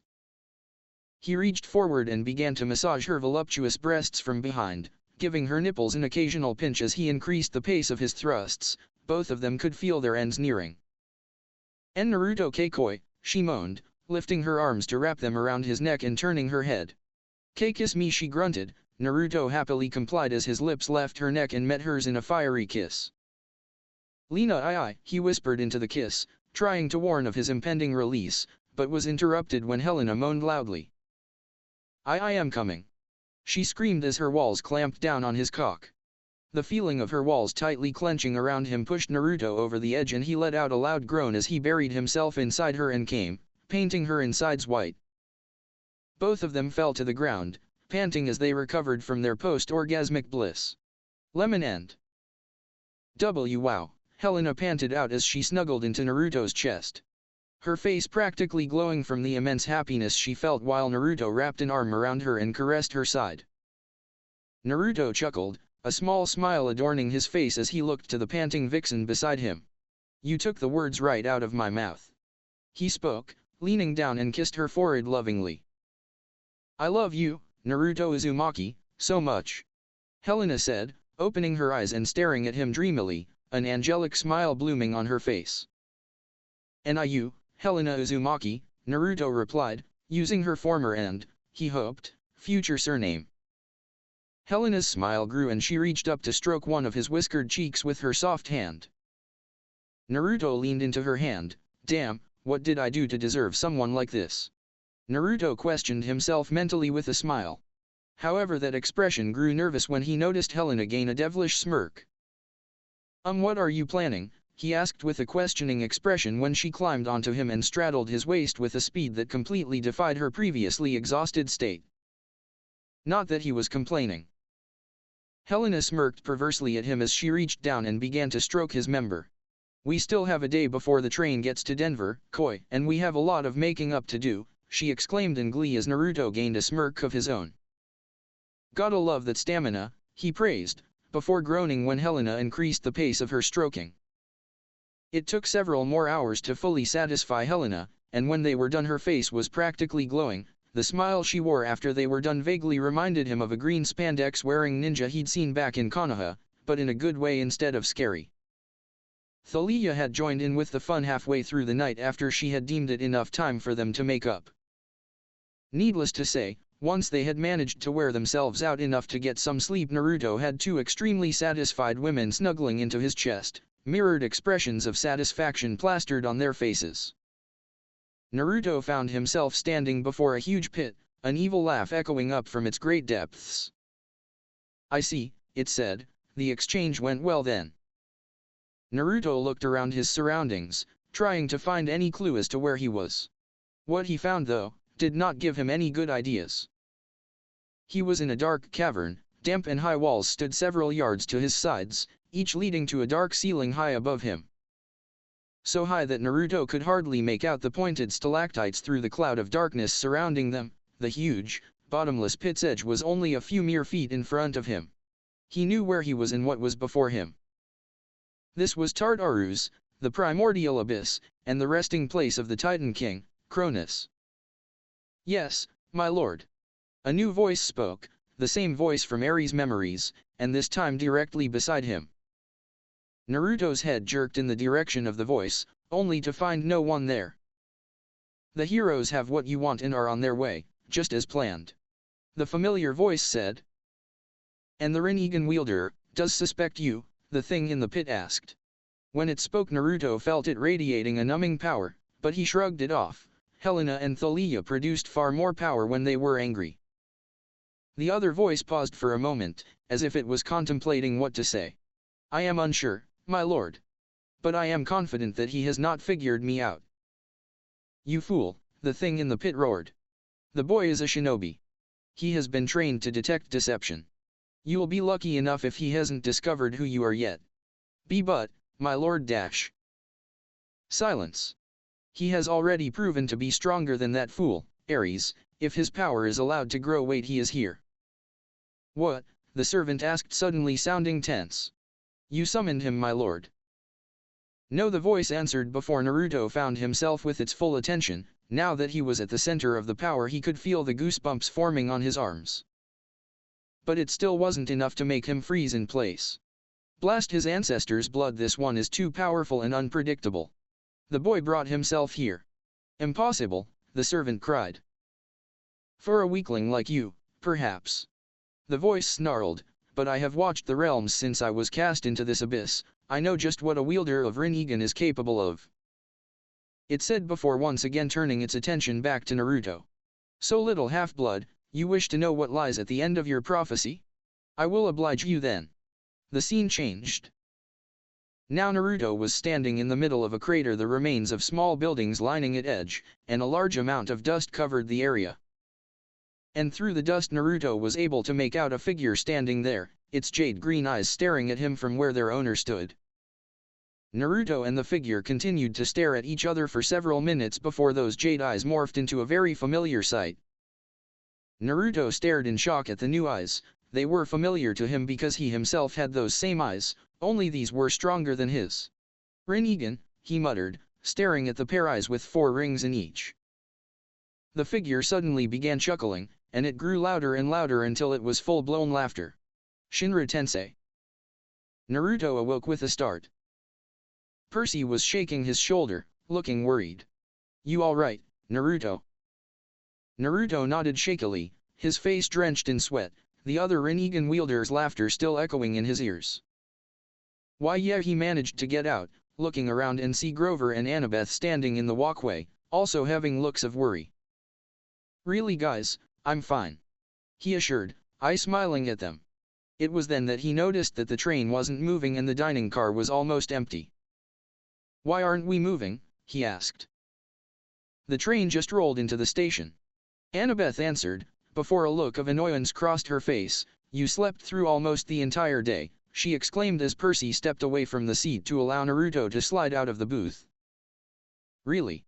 Naruto asked, quirking a brow in question and looking to the window to see the sun was high in the western half of the sky. Damn, I must have used more energy than I thought I did last night.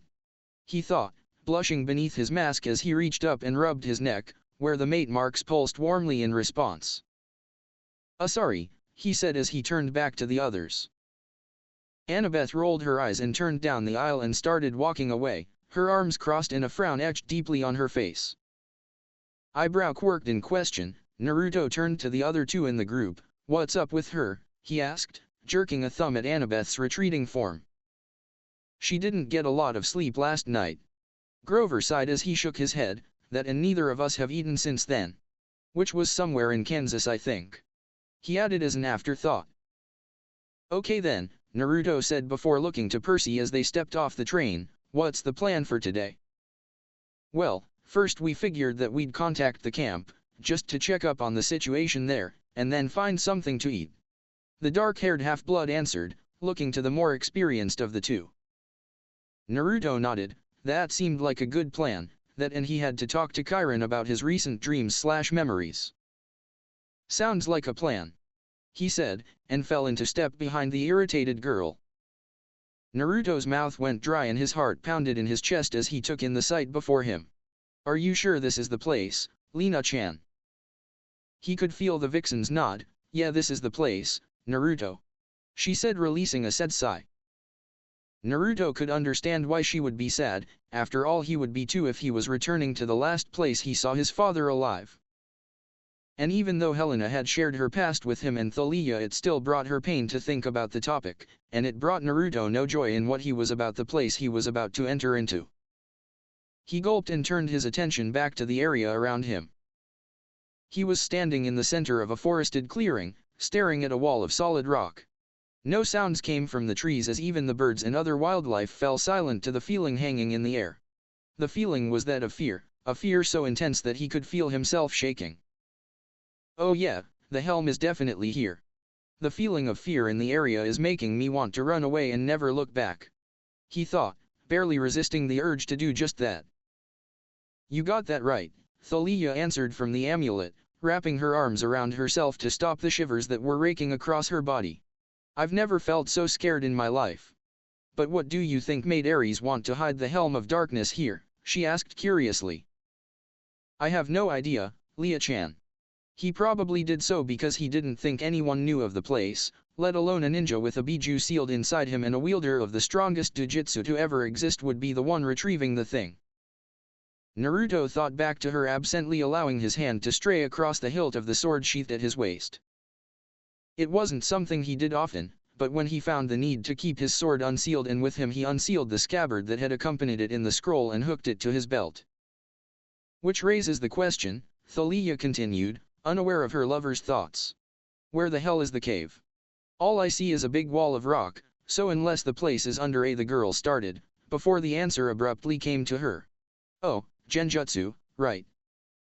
Naruto shook his head. He would have been amused had it been the right situation, or even a different area of the forest, but with the fear hanging in the air, it was almost impossible to not seek some place to hide. Though Thalia's clueless attitude toward chakra reminded him of how Percy had been when he started learning about it. Speaking of Percy, his and the others' reactions to the location of the helm was still fresh in the blonde's mind. Flashback. The clattering of 3 pairs of silverware falling onto the table were the only sounds that filled an otherwise silent dining table. 3 of the 4 occupants could not believe what had just come from the 4th. What? Percy asked, a bewildered expression on his face as he stared at his spiky-haired friend. Said spiky-haired half-blood sighed. He was thankful he had had the foresight to put a silencing seal over the area around their table in the cafe they had chosen to have their lunch in. But even if it allowed them to talk about their quests freely and without the danger of being overheard, he did not enjoy having this discussion. You heard me, Perk, Naruto said, using his friend's nickname. I think we should split up. There was a moment of silence before Annabeth asked what was on their minds. Why? Sighing again, Naruto looked down at his food, suddenly finding his appetite gone. Because, he muttered looking up at them. I recently got a lead about the helm's location. And where did this lead come from? Annabeth asked, arching a brow and narrowing her gaze at him. All we know is that the helm is in a cave you feel familiar with. And how is that even possible? Being familiar with some place you've never been to. Naruto only stared at her, but mentally he was thinking, Lena. He didn't have to finish the question. Helena knew by the questioning tone of his voice that he wanted her permission before he disclosed anything they talked about the night before. Go ahead Naruto-kun, they can be trusted. Just try to keep the information to a minimum. She answered, releasing a resigned sigh. She'd known they'd have to tell the others in the group about how he knew of where to find the helm's hiding spot. She just didn't want them knowing any more than what was necessary. She smiled slightly when she felt Thalia place a comforting hand on her shoulder, and looked to the side to see the daughter of Zeus smiling at her reassuringly. Sending a mental nod to the vixen, Naruto's eyes narrowed as he looked at the 3 in front of him. What I'm about to tell you does not leave this table, understand? He asked with a low voice and a very serious look in his eyes. The others were stunned. Never had they saw the usually upbeat and carefree blonde have such a look of seriousness. Not only that, but accompanying that look was a promise. A promise that told of an unreal amount of pain or even death would be delivered if they uttered a word of what was going to be told to them to anyone else. They nodded frantically, not wanting to have the Rinnegan wielder's fury directed at them, though inwardly they were wondering what could be so bad to have Naruto aiming such a glare at them. His glare lessening at the nods, Naruto released a sigh and grimaced. Okay, first of all there are 3 things you guys need to know. The others exchanged curious looks but nodded nonetheless. First, I know the location of the helm because of the one sealed inside me. Naruto said. Percy and Grover nodded, they knew who he was talking about. Annabeth looked a little lost before the words Naruto said to Hades the night of his claiming rang through her head. And what does it know of the cave? She asked, curious of why a demon like Kyuubi would take an interest in a seemingly insignificant cave. However, she wasn't prepared for Naruto turning a cold glare on her. Percy and Grover stiffened and exchanged worried looks. They'd learned right from the start to not call Helena it or demon. They had received the same glare and were unwilling to test the limits of Naruto's patience on the matter. They had, however, forgotten to warn Annabeth about that in the rush to prepare for the quest. A fact they were now kicking themselves over. Annabeth, Naruto growled as his eyes flickered to the Rinnegan for a split second before turning back to their usual blue. If you value your life then you will never call Helena an it again. She's just as much a human as you or I am. Got it? Gulping, Annabeth nodded fearfully and the glare disappeared from the blonde's face. Helena though, blushed when she heard Naruto's words. It wasn't like she needed protecting, she was the Kyuubi after all, but after centuries of being referred to as a demon it warmed her heart to hear him say that she was just as much a human as the rest of them, even if she hadn't been for several centuries. Second, Naruto continued as if it had never happened and turned his full attention to the other two. He pretended not to notice when Annabeth wiped away the accumulated sweat from her forehead. The cave I saw Ares hiding the helm in was the birthplace of the tailed beasts, he said, surprising them. Apparently, he continued, ignoring their gaping expressions. By hiding the helm there Ares broke a vow sworn by the gods and tailed beasts. Both parties swore an oath that neither would step foot in that cave again, an oath Ares violated when he dispelled the genjutsu around the area. Why weren't we told all this before? Percy asked, narrowing his eyes in anger and forming a fist on the table. Hell, why isn't the Ten-Tails, the Jubi, or whatever it's called, or even the other tailed beasts mentioned in any of the myths we learned about in school? The first time I heard about the tailed beasts is when you told me of Helena, and again when everyone at camp was talking about the legendary ones being real when you were recovering from your fight with Ares. Naruto sighed again, just what he needed, more people jumping to conclusions about things not concerning them.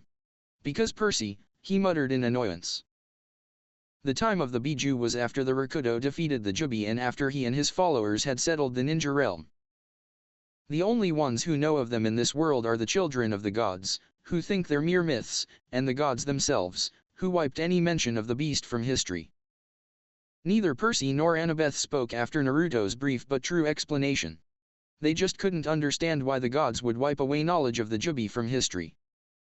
Grover on the other hand wasn't really focused on that particular subject and was looking at Naruto with a blank look. The Jubi had been a force of nature, satyrs and the like had been required to learn about at a young age, and he already knew all of this. It was the first time he was able to keep up with a discussion without having to ask a question. But he remembered that Naruto had said they need to know 3 things, and so far they had only covered 2. What's the third thing we need to know? Percy and Annabeth turned to Grover when he asked this. Naruto grinned slightly under his mask. Leave it to Grover to keep a level head when talking about forces of nature. But he sobered almost instantly when the satyr's question registered in his mind. This one brought up something he'd been dreading to face, something that made a particular line of his prophecy very real. You shall travel to a place you once called home to stop the destruction of those you hold dear. The raspy voice of the oracle rang in his head. Swallowing, Naruto stared at his friends. I may have to go back to the shinobi realm. Flashback end. Had he been in any other place, Naruto would have chuckled at his friends' outraged reactions to that last comment. But then again, he should have seen it coming. Almost instantly they had started protesting, quite loudly too. Once again Naruto was happy he had had the foresight to place silencing seals on their table as his friends had shouted their outrage for him even considering going back to a world that had treated him like he was less than garbage. Annabeth, even though she'd only known her fellow blonde for a week, had gone against the idea as well, stating that a world that treated one of her friends that way didn't even deserve him. All the protesting had been put to a stop with a quick burst of killing intent on Naruto's part. Don't get him wrong, he was touched by his friends' concerns, but he would not having them arguing against his decision. And he had sternly reminded them that he had a quest of his own to complete and would go to any lengths necessary to complete it, even returning to a place that was his own personal hell, and he could damn well take care of himself if need be. Still didn't mean he had to like it though. Are you sure about this, Koi? Thalia asked, well aware of her lover's thoughts and how difficult it was for Naruto to even think of the world he was born in. We don't have any idea how deep Ares hid the helm. It might be clear on the other side, the side that connects to the ninja world. Are you sure you want to go back there? We could just let Hades know where it is so he can get it himself. Naruto nodded shakily. He was well aware of that fact, but it hadn't made his decision any easier. Besides, this was something he had to do. I'm sure Lia-chan. I have to do this, even if it means going back and facing my demons. Hardening his nerves, Naruto channeled chakra into his eyes and the world around him became a mix of colors as the Rinnegan sprang to life. Just as we thought, he sighed, looking at the mass of swirling chakra that stood in front of him. The cave is concealed in a genjutsu. High rank, maybe mid-S. He turned and began walking around the area, his head continuously moving from side to side, as if he was looking for something particular, his brows furrowed when he found it.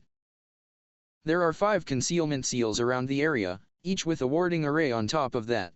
One on the tree directly behind me, another about 2 meters to the left, one on a boulder another meter to the right, and the last in the genjutsu itself.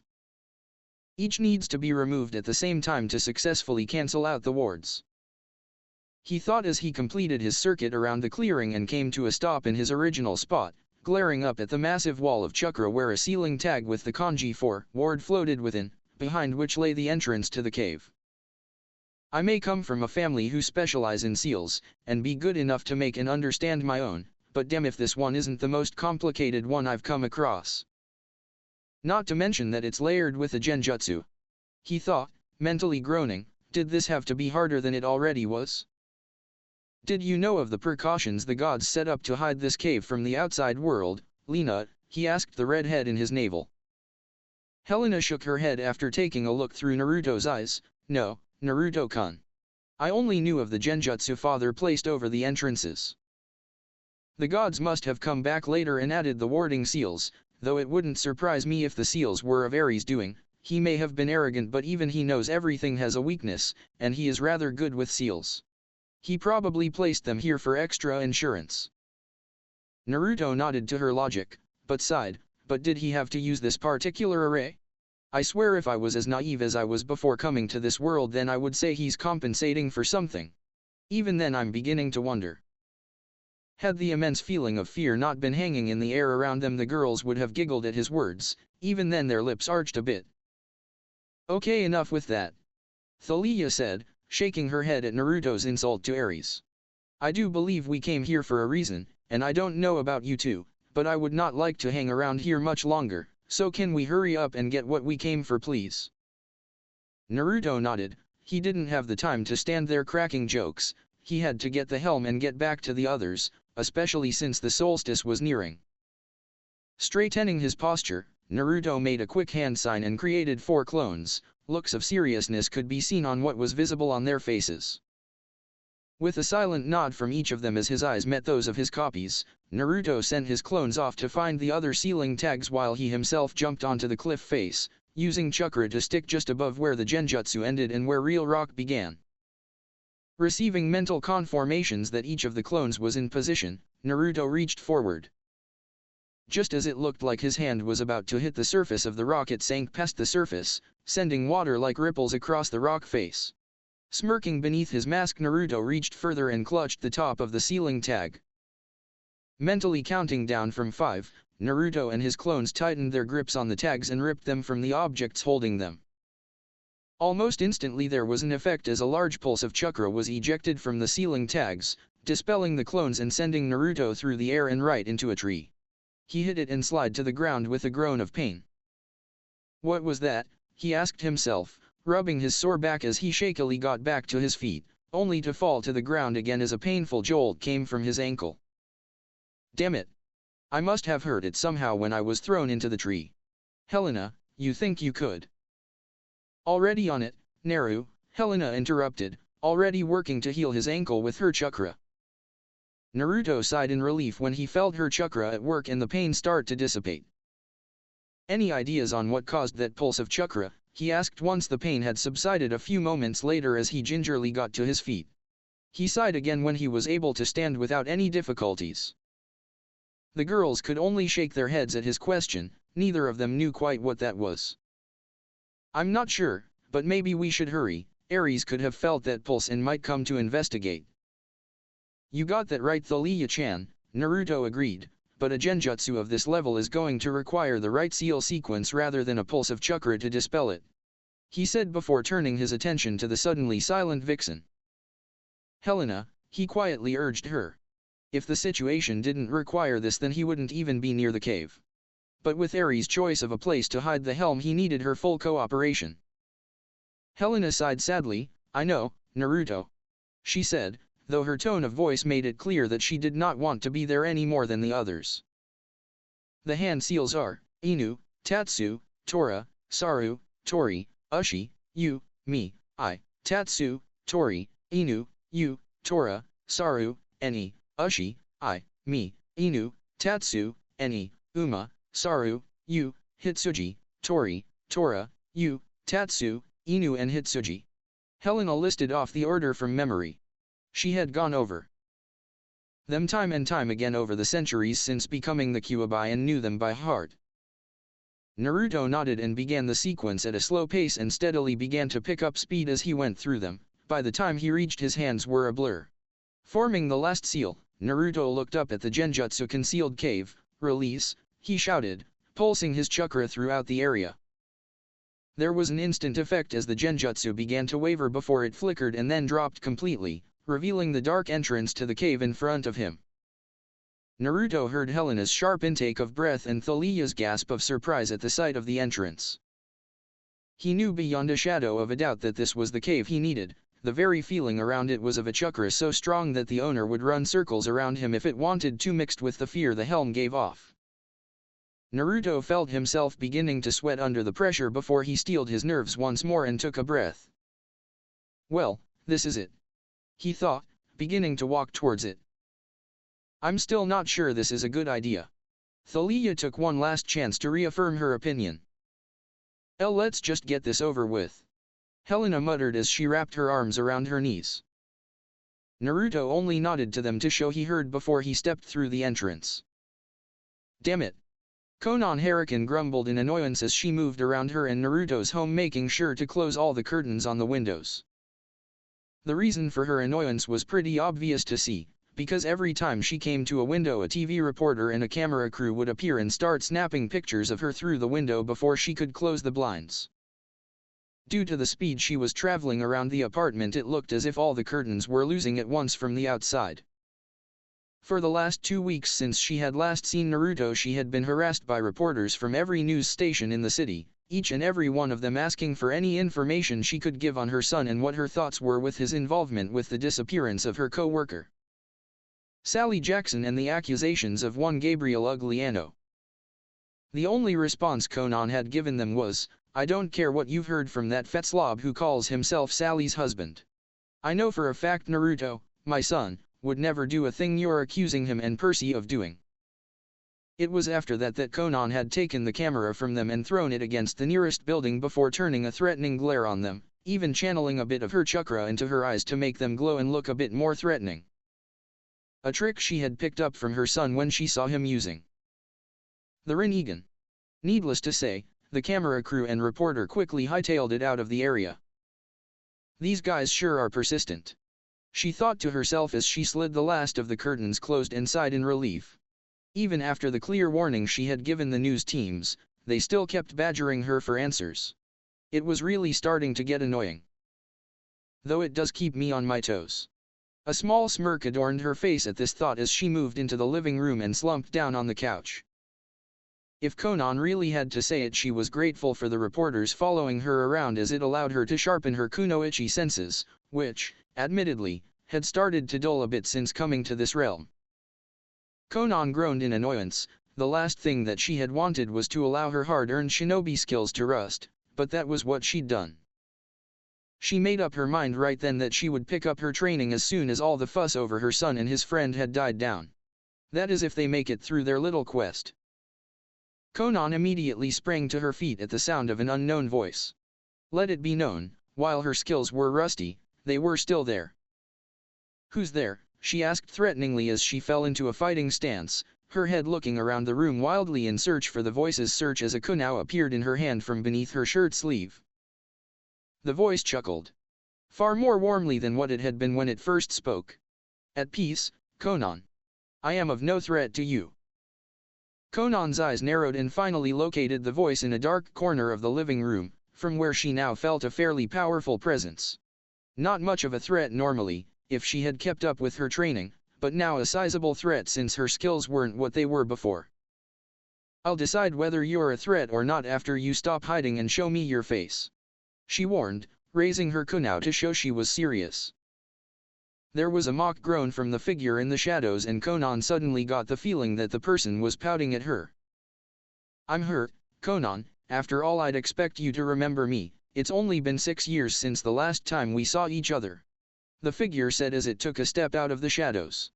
Konan gasped in shock and dropped her kunao when she saw who the figure was. Why you? Not for the first time since entering the cave, Naruto wished that he had gone with Thalia's idea to leave the area and let Hades get the helm himself. Almost as soon as he entered, he'd been plunged in total darkness, darkness that even Naruto's enhanced sight could not penetrate. It was lucky that he'd had the foresight to have a ceiling scroll filled with basic camping supplies the mortals of this realm used. One such supply was a flashlight, which was currently being used to light the path. Basic and effective, yes. Practical in a life or death situation, no. Especially if they ran into a creature like those Naruto had faced on Half-Blood Hill, but there wouldn't be any dangerous creatures inhabiting a cave with an almost suffocating amount of fear radiating in the air. Right?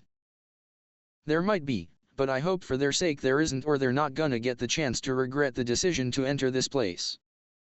Helena muttered almost as soon as that thought entered his head. She was now leaking a significant amount of killing intent. Such an amount that it actually cleared the immediate area of the fear, allowing Naruto to breathe a sigh of relief before he sweat dropped at his own thoughts. Of course there would be something taking refuge in the cave since it had been empty for thousands of years, and he remembered the roar from his dream. And if there is? Thalia asked curiously as Naruto continued deeper into the cave. The way the flashlight cast shadows off the damp walls that rose up around him made him feel as if they were being watched, but Helena's continued leakage of Ki kept the fear from returning. Helena growled at the thought of some insignificant animal taking up lodgings in the place of her father's death. Like I said, she said, grinning fierily at the dark-haired girl. They're not going to get the chance to regret their choice of homes. The ominous warning from the vixen caused both Naruto and Thalia to shiver, and the female half-blood took a large step away from the grinning redhead, whose tails were now happily waving around her as she imagined what she would do to the unfortunate creature. Naruto-kun. Thalia shivered when Helena let out a dark giggle. The killing intent she was still giving off made it that much more creepy. Yes, Leah-chan. Remind me not to get on Helena's bad side. Will do, Thalia, will do. He chuckled to the girl before his foot hit an unstable bit of rock and he stumbled. How much further until we get there, Helena? Naruto asked the vixen sealed in him as he corrected his footing and continued on. She'd told them the cave's layout and where the helm was most likely to have been hidden. There were numerous rooms inside the cave, and most of them had secret entrances strewn across the cave, each covered with a genjutsu that hid them from sight.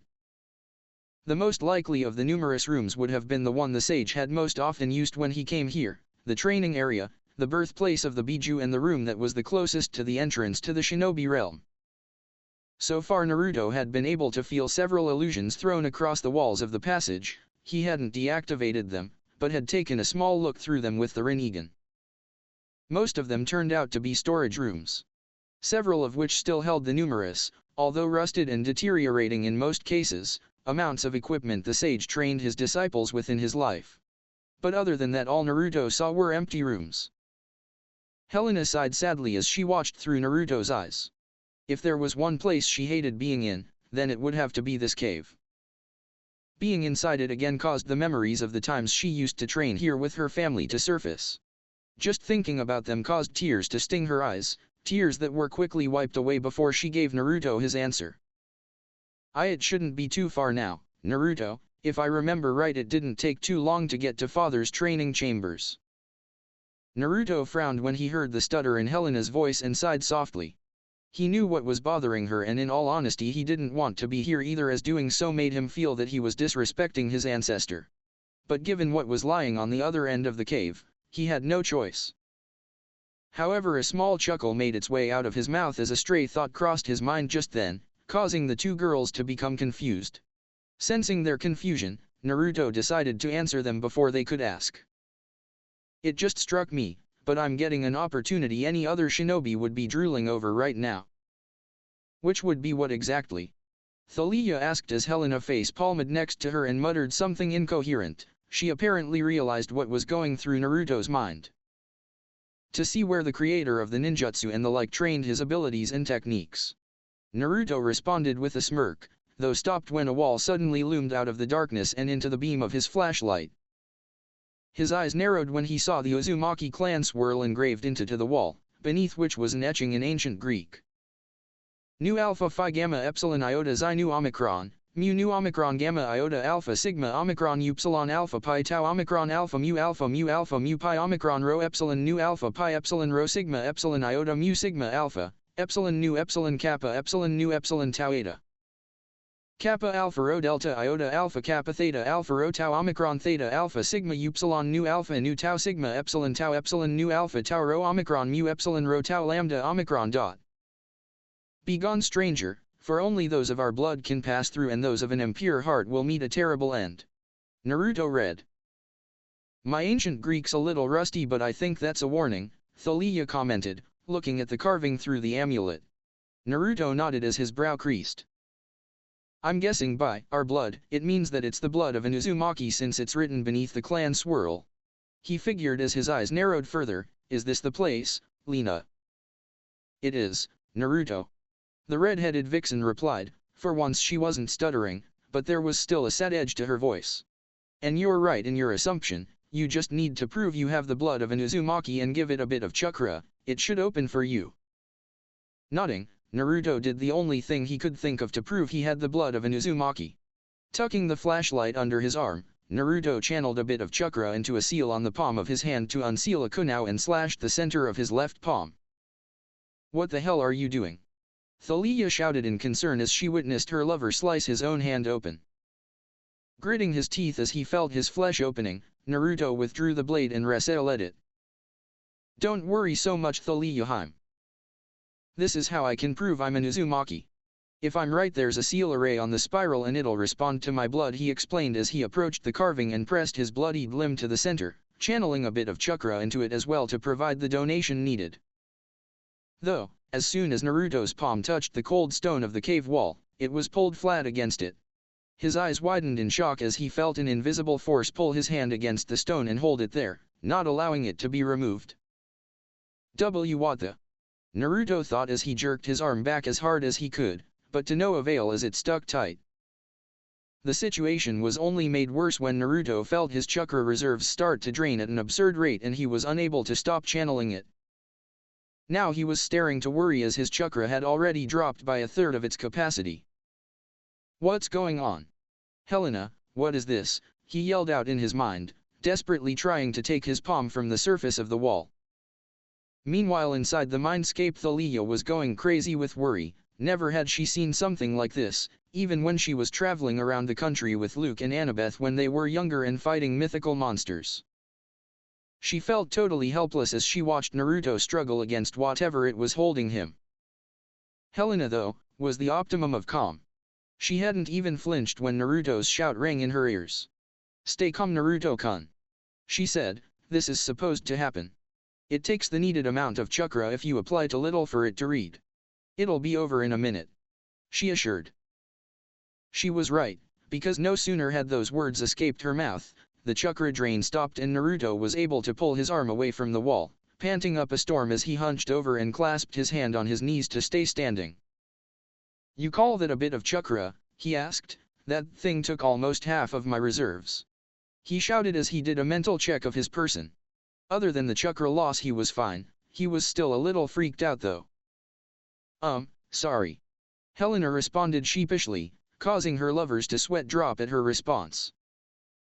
Instead of questioning her further, Naruto shook his head and watched as the wall slowly crumbled to the floor, revealing the room behind it. His brow rose at what he saw inside the revealed room. Instead of an immense training room, like he had expected from his ancestor to have used, there was just a vast room full of nothing. Naruto thought in confusion. He'd expected something more for such a security measure to be in place. But all he could see past the new opening was a massive room of bare rock floors and walls. Helena's sweat dropped when she felt both her lovers staring at the emptiness of the room before them in bewilderment. Damn it, Dad, you just had to go and pull this, didn't you? She thought in annoyance at her father's nerve, but she allowed a small smile to form on her face as she looked through Naruto's eyes. You were always the prankster, and still are, it seems, even in death. You could give even Naruto a run for his money. She thought again, this time somewhat longingly, as some of her father's more explicit pranks he ended up pulling on those he taught, and not to mention his family. Helena could still remember the time when she had woken up to find her brothers, and herself, stuck to the ceiling of their rooms and painted bright neon orange. How he'd gotten them to stick without any chakra or glue would forever be lost to her. She smiled a bit more at the memory, and almost giggled when she remembered her mother's reaction to it when she had found them like that. Let's just say that every man has a reason to fear his wife, all-powerful sage or not, and leave it at that. Helena shook her head to rid herself of her thoughts, remembering the past was something to be done later, not when she needed to help Naruto on his quest. Look again, Naruto, she urged, closer this time. Naruto, although quirking an eyebrow in question, did as he was told and activated his Rinnegan and looked directly at the opening in the wall, and when he did his eyes widened at the sight that greeted him. Holy Mother of Hades, he gasped in surprise, his eyes now as wide as they could go and almost going beyond that. Helena shook her head at Naruto's response and turned to Thalia to say something to her, only to deadpan in exasperation when she saw the girl's expression mirrored their lover's. Really, the vixen thought to herself with a repressed groan, is father's training grounds that impressive to these two? Why you? Oh come on Konan-chan, the revealed figure chuckled to the stunned form of Konan, it can't be that big of a surprise to see me again. Especially when you figure who Naruto-chan's parents are. Konan only stared at the man before her, her heart beating in both joy and dread as she gazed upon his familiar features. That long red hair and narrow face were all too familiar to the blue-haired woman. She could never forget that face, not in a million years. Especially when she looked into the ringed eyes she saw every time she trained with her son. It was all too much for the adopted mother of Naruto to take, and she collapsed right there. But as her eyes rolled up in her head and she began to fall, the name of the person before her managed to escape her. And Nagato. Thud. Nagato Uzumaki sighed in exasperation as he watched his longtime friend and one-time crush fall to the floor of the apartment in a dead faint, but a small smile bloomed on his face as he moved to her side. Well, she certainly took it better than we thought she would. Damn, now I owe Yahiko and Kushina-sama 100 yen each. Ah. Crash. Ow, was the pain-filled groan from Naruto Uzumaki Hurricane as he slid down from the crater in the wall he found himself in. What the fuck was that thing? I don't know, but it's dead when I get my hands on it. Helena growled through grit teeth as her flaring chakra went to work on healing wounds the demigod had gotten on impact. And how exactly are you going to do that? You already tried switching with him and it didn't work, remember? There's something in that room blocking your chakra from coming out. Thalia responded back to the vixen, shaking as if she was a leaf in the wind. Whatever that thing was, it had scared the normally brave daughter of Zeus to the point of hightailing it out of there. Don't you think I know that? I can only think of one thing that'd be responsible for it, but I can't believe it's still working. Yeah, how about dash? Quiet. I can't concentrate with your bickering. Naruto growled out loud, simultaneously interrupting and putting an end to the girls' fight before it could get out of hand. At this both Thalia and Helena were silenced, allowing Naruto to concentrate on the rumbling sound coming from the other end of the passageway he'd been sent flying down just a few seconds before. A sound that had been getting closer as the girls argued. Gulping, Naruto picked up his fallen sword and readied it for the monster responsible for the noise. All the while his mind was going through what had led him to this situation. Flashback a few minutes earlier. Rows upon rows of bookshelves filled to the bursting with books, and chests overflowing with hundreds of scrolls lining the walls were what greeted Naruto and Thalia's eyes as they gazed through the genjutsu obscuring their view of the sage's training chamber. Looking further still, they saw that a large number of logs hanging suspended from the high ceiling, some had several large dents in them and a few even had rusted kunao still embedded in them. Beyond that they saw the room expanded further back and a huge circular pit separated the huge room into two halves. In the center of said pit there was a large flat pillar of earth at least a third of the pit's overall expanse. And although they were nowhere near the size of the one in the center, there were several other, smaller pillars around that. 9 to be exact. Naruto briefly pondered on why his ancestor chose that particular number. Little did he know, Helena stiffened ever so slightly as she watched through his eyes. While the number of pillars was interesting to Naruto, his eyes were drawn to something else. Right there, right in the center of the largest pillar, just sitting there as if it was waiting for him was what he was looking for. Dad's helm. Naruto breathed out, gazing at the metallic helmet in astonishment. It surprised him that Ares would leave the thing just sitting there like it was, unguarded.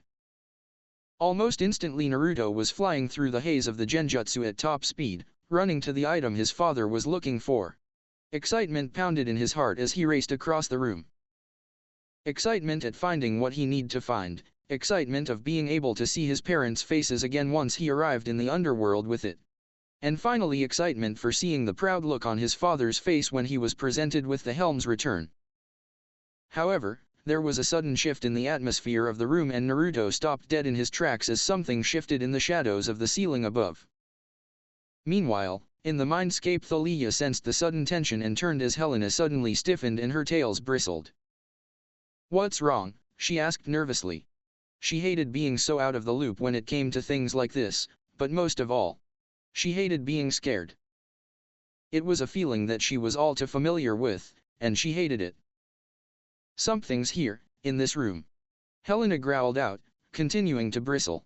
"It's gonna pay for desecrating my father's training grounds." Meanwhile, Naruto felt like whatever this thing was watching him, daring him to take another step towards the helm. It was challenging him. He smirked arrogantly.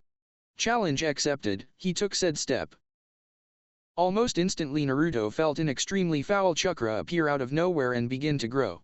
Whatever this creature was, it was big.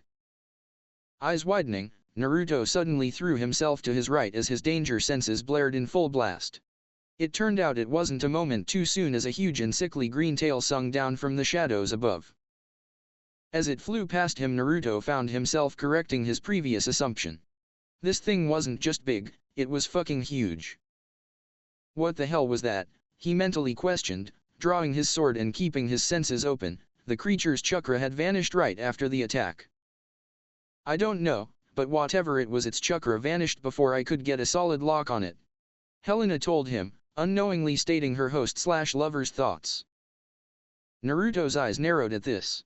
If even Helena couldn't get a lock on this thing's chakra signature then he knew he was up against something else, something beyond a normal monster.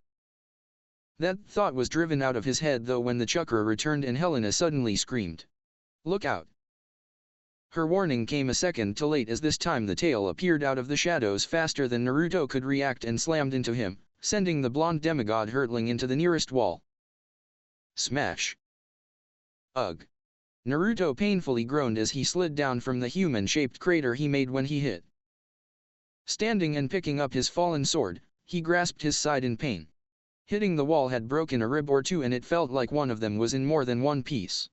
However, thanks to his faster than normal healing, Naruto could already feel them mending, still hurt though. The pain lasted for only a minute or two before Naruto felt himself sighing in relief when Helena's chakra came into play and his healing became almost instant. "Okay, that hurt," Naruto muttered, Rinnegan glowing bright as he glared up the ceiling in search for the creature. "Switch with me, Naruto," Helena suddenly spoke. Naruto didn't bother to protest. He knew if anyone could handle this better than he could it would be Helena as she had several centuries worth of experience to rely on. That and Naruto knew it was better for his health if he didn't argue against her. The last time he'd denied her something he shivered, best to not think of it. "Okay," he relented, closing his eyes and waiting for the familiar feeling of Helena's chakra to surge through him. Usually when that happened there'd be a tugging on his mind and he'd surrender himself to it and then find himself in the mindscape. And so it was that Naruto waited for the chakra and tug. He waited. And waited. And waited some more. "Any time now, Lena," he offered. However, he was not prepared for the sudden growl of anger that met him in response. "I'm trying," Helena exclaimed. "But something's causing my chakra to disperse as soon as it makes out of the seal." There was a loud crunching, and Naruto had a feeling that she'd just put her fist through a tree. The first of many if his gut was right. "How is that possible?" Thalia asked, watching wide-eyed as Lena pulled her fist out the poor tree. "I don't know," Helena exclaimed again. "I just healed him and nothing stopped my chakra then." I don't get how she trailed as the one possibility forced itself into the forefront of her mind, the only thing that could possibly have been the answer to what was happening, but how could it still be working now, especially after all this time? I guess I'm doing this the old-fashioned way then. Naruto muttered out loud, keeping his eyes closed and ignoring the fact that she'd just cut herself off. He'd ask later. Stowing his sword in its sheath, Naruto steadied his breathing and expanded his senses outwards, looking for something, anything to help him find the monster. It was several minuets of sensing later that Naruto began to feel something resonating from above him. He knew instantly this was the monster's chakra, as it was the only other thing in the area other than him. But something about it was off. It was foul, that much he knew to expect since all monsters' chakra felt that way, but that wasn't what was off about it. No. This was something entirely different. It felt as if the monster's chakra was comprised of many, probably hundreds if he was honest, chakras. All clashing against the others as they mixed, but at the same time they all flowed at an even pace, mixing as though the many chakras had found a compromise in the way they flowed. What made it worse? Their levels were rising. Eyes snapping open, Naruto looked into the darkness above him and smirked. "There you are," he exclaimed as light began to emit from it. Realizing what was about to happen, Naruto quickly jumped away as a wall of fire screamed down on his position. It also gave the blonde an idea. "No, yeah, don't," he growled as the thing's chakra began to lower again. Before it could get the chance to disappear again, Naruto had already snapped through a quick series of hand seals and brought his hand to his mouth as his thumb and index finger formed an O shape. Fire style, fireball jutsu. A large ball of fire escaped his mouth to illuminate the high ceiling above him. As large stalactites and other formations came into view from the light, Naruto caught sight of a truly terrifying sight. A large lizard-like creature with green skin clung to the cave ceiling, large sharp teeth with saliva dripping from them. It had a long dark mane of stingy hair and slitted violet eyes, one of which had 5 irises around it that connected to a 6th in the center and 6 large and claw-tipped legs. Although the most disturbing things about the creature, and the parts that horrified Naruto the most, were the numerous human-shaped protrusions that were forcing their way out of the creature's side before being pulled back down for others to take their places. So horrified by the monster's appearance, Naruto was unable to react in time as its tail whipped out from behind it and crashed into Naruto, sending him spiraling back through the entrance to the cavern he'd just come through. XXX. Gripping the handle of his sword more tightly, Naruto broke himself out of his thinking to stare at the tunnel. He decided then and there, he would win this fight, no matter the challenge. If only Naruto had known what he was getting into. XXX. Meanwhile, several hundred miles away, Konan jerked awake to find herself on the couch in the living room of her and her son's shared apartment.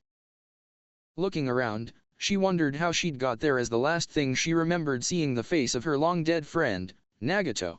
Sighing sadly, she shook her head. No, that could not be possible, not in the least. Even though she wished it so, Konan knew Nagato was dead and not coming back. Now one might think that knowing Greek gods were real and that she'd traveled from one dimension to another would leave Konan a bit more optimistic. Unfortunately, years of war and witnessing the death of her husband had caused most of Konan's optimism to vanish. Any that was left was reserved solely for her son and his abilities. A small smile came to the woman's face at that. Naruto really was the light of her life, and Konan didn't know what she'd have done without him there. Probably following the hopeless dreams of a madman bent on ruling the world, knowing her luck. XXX. Somewhere, a man in a spiral mask sneezed and looked around. Someone must be talking about Toby. "Toby is a good boy," he exclaimed childishly and began bouncing up the path he'd previously been walking along. Meanwhile his traveling companion sighed at the sight. "Why do I always get paired with the weird ones, he complained silently as he followed after his excitable partner. XXX. Hearing a rustling coming from the kitchen broke Konan from her thoughts, and she quickly got up, grabbing the kunao on the table in front of the couch as she went, not questioning how it got there in favor of taking care of any intruder to her home. As she got close to the kitchen, Konan peeked around the doorway at the burglar, only to freeze at the sight of the man in her kitchen rummaging through the cupboard. It can't be, he's supposed to be dead, she thought, unwilling to believe what she saw. Mentally she began going through a checklist of her deceased friend's characteristics. Red hair, check. Pale skin, check.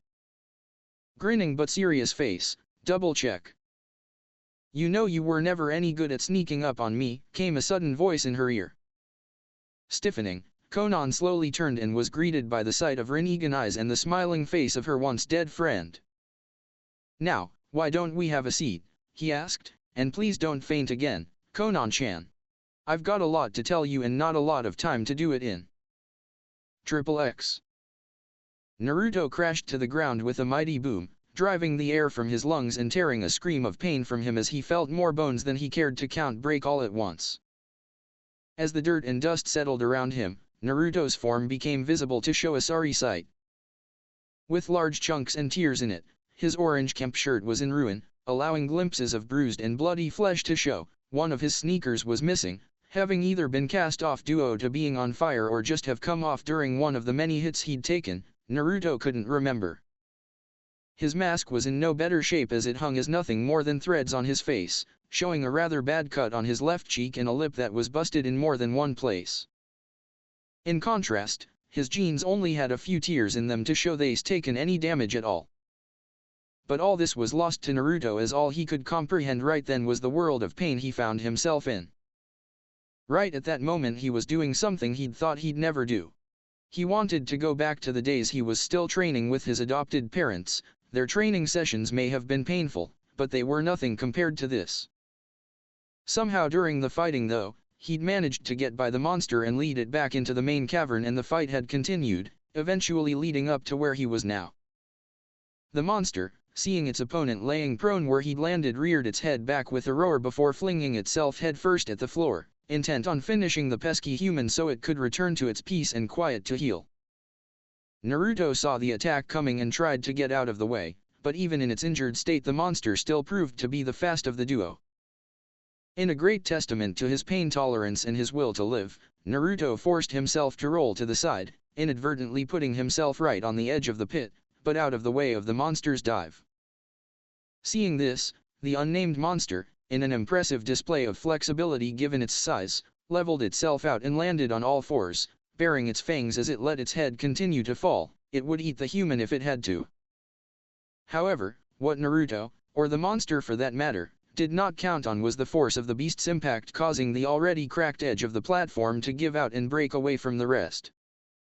The good news, Naruto was no longer in danger of being eaten alive. The bad news, he was now free falling into the blackness of the pit. Okay, the blonde screamed as he watched the monster's form disappear as the blackness seemed to reach up and envelope him. Not good, he thought frantically, desperately trying to think of a way to get out of his new, and potentially more fatal, situation. Do something, Naruto! Thalia shouted to the falling blonde. Damn it, Naruto, think, he screamed to himself. What kind of a ninja are you if you can't find a way to get out of this? You've faced worse, but despite himself, Naruto couldn't. He just couldn't find a way to get out of this. He was injured, probably more than he'd ever been in his life to this point. He could feel the numerous broken bones in his body, each one screaming in pain as they were buffeted by the surging air. His healing was starting to kick in, yes, but Naruto doubted if that would help much in the next few minutes. He was dangerously low on chakra too, the Rinnegan having been deactivated halfway through the battle to conserve it left that option out. Summoning was always an option, but with his chakra and bones the way they were, the only way he'd be able to was if that was it. Had he been in any other situation, Naruto would have smacked himself. As it was, he was going to remember to do that later. Straightening himself out as best he could so that he was now falling face first, Naruto painfully responded to Thalia's pleas. Naruto immediately brought his broken arm forward and tore his ruined shirt sleeve off to reveal a tattoo of a large winged creature on his left forearm. Send me some chakra, Helena. But dash. I don't care, just do it. Helena didn't bother with a response and did what was asked and pushed as much chakra as she dared through the seal. Much to her surprise, it went without a fight. Naruto felt a rush of relief as all his injuries healed instantly when the chakra burst through the seal in the form of a three-tailed cloak. Inwardly though, he was praying to every god he could think of, his father, Hermes, Hephaestus, Aphrodite, hell even Dionysus got a desperate plea. "Please guys, let this work. Please." Naruto thought desperately as he brought his bleeding palm to cover the tattoo and thrust his hand forward, channeling as much of Helena's chakra as he could into it. Summoning Jutsu, Draco Occidentalis Magnus. Chakra exploded from his palm and a huge cloud of smoke appeared as something burst into existence and Naruto landed crashed onto its rough and scaly back. What the whoa? That will be it for today, goodbye.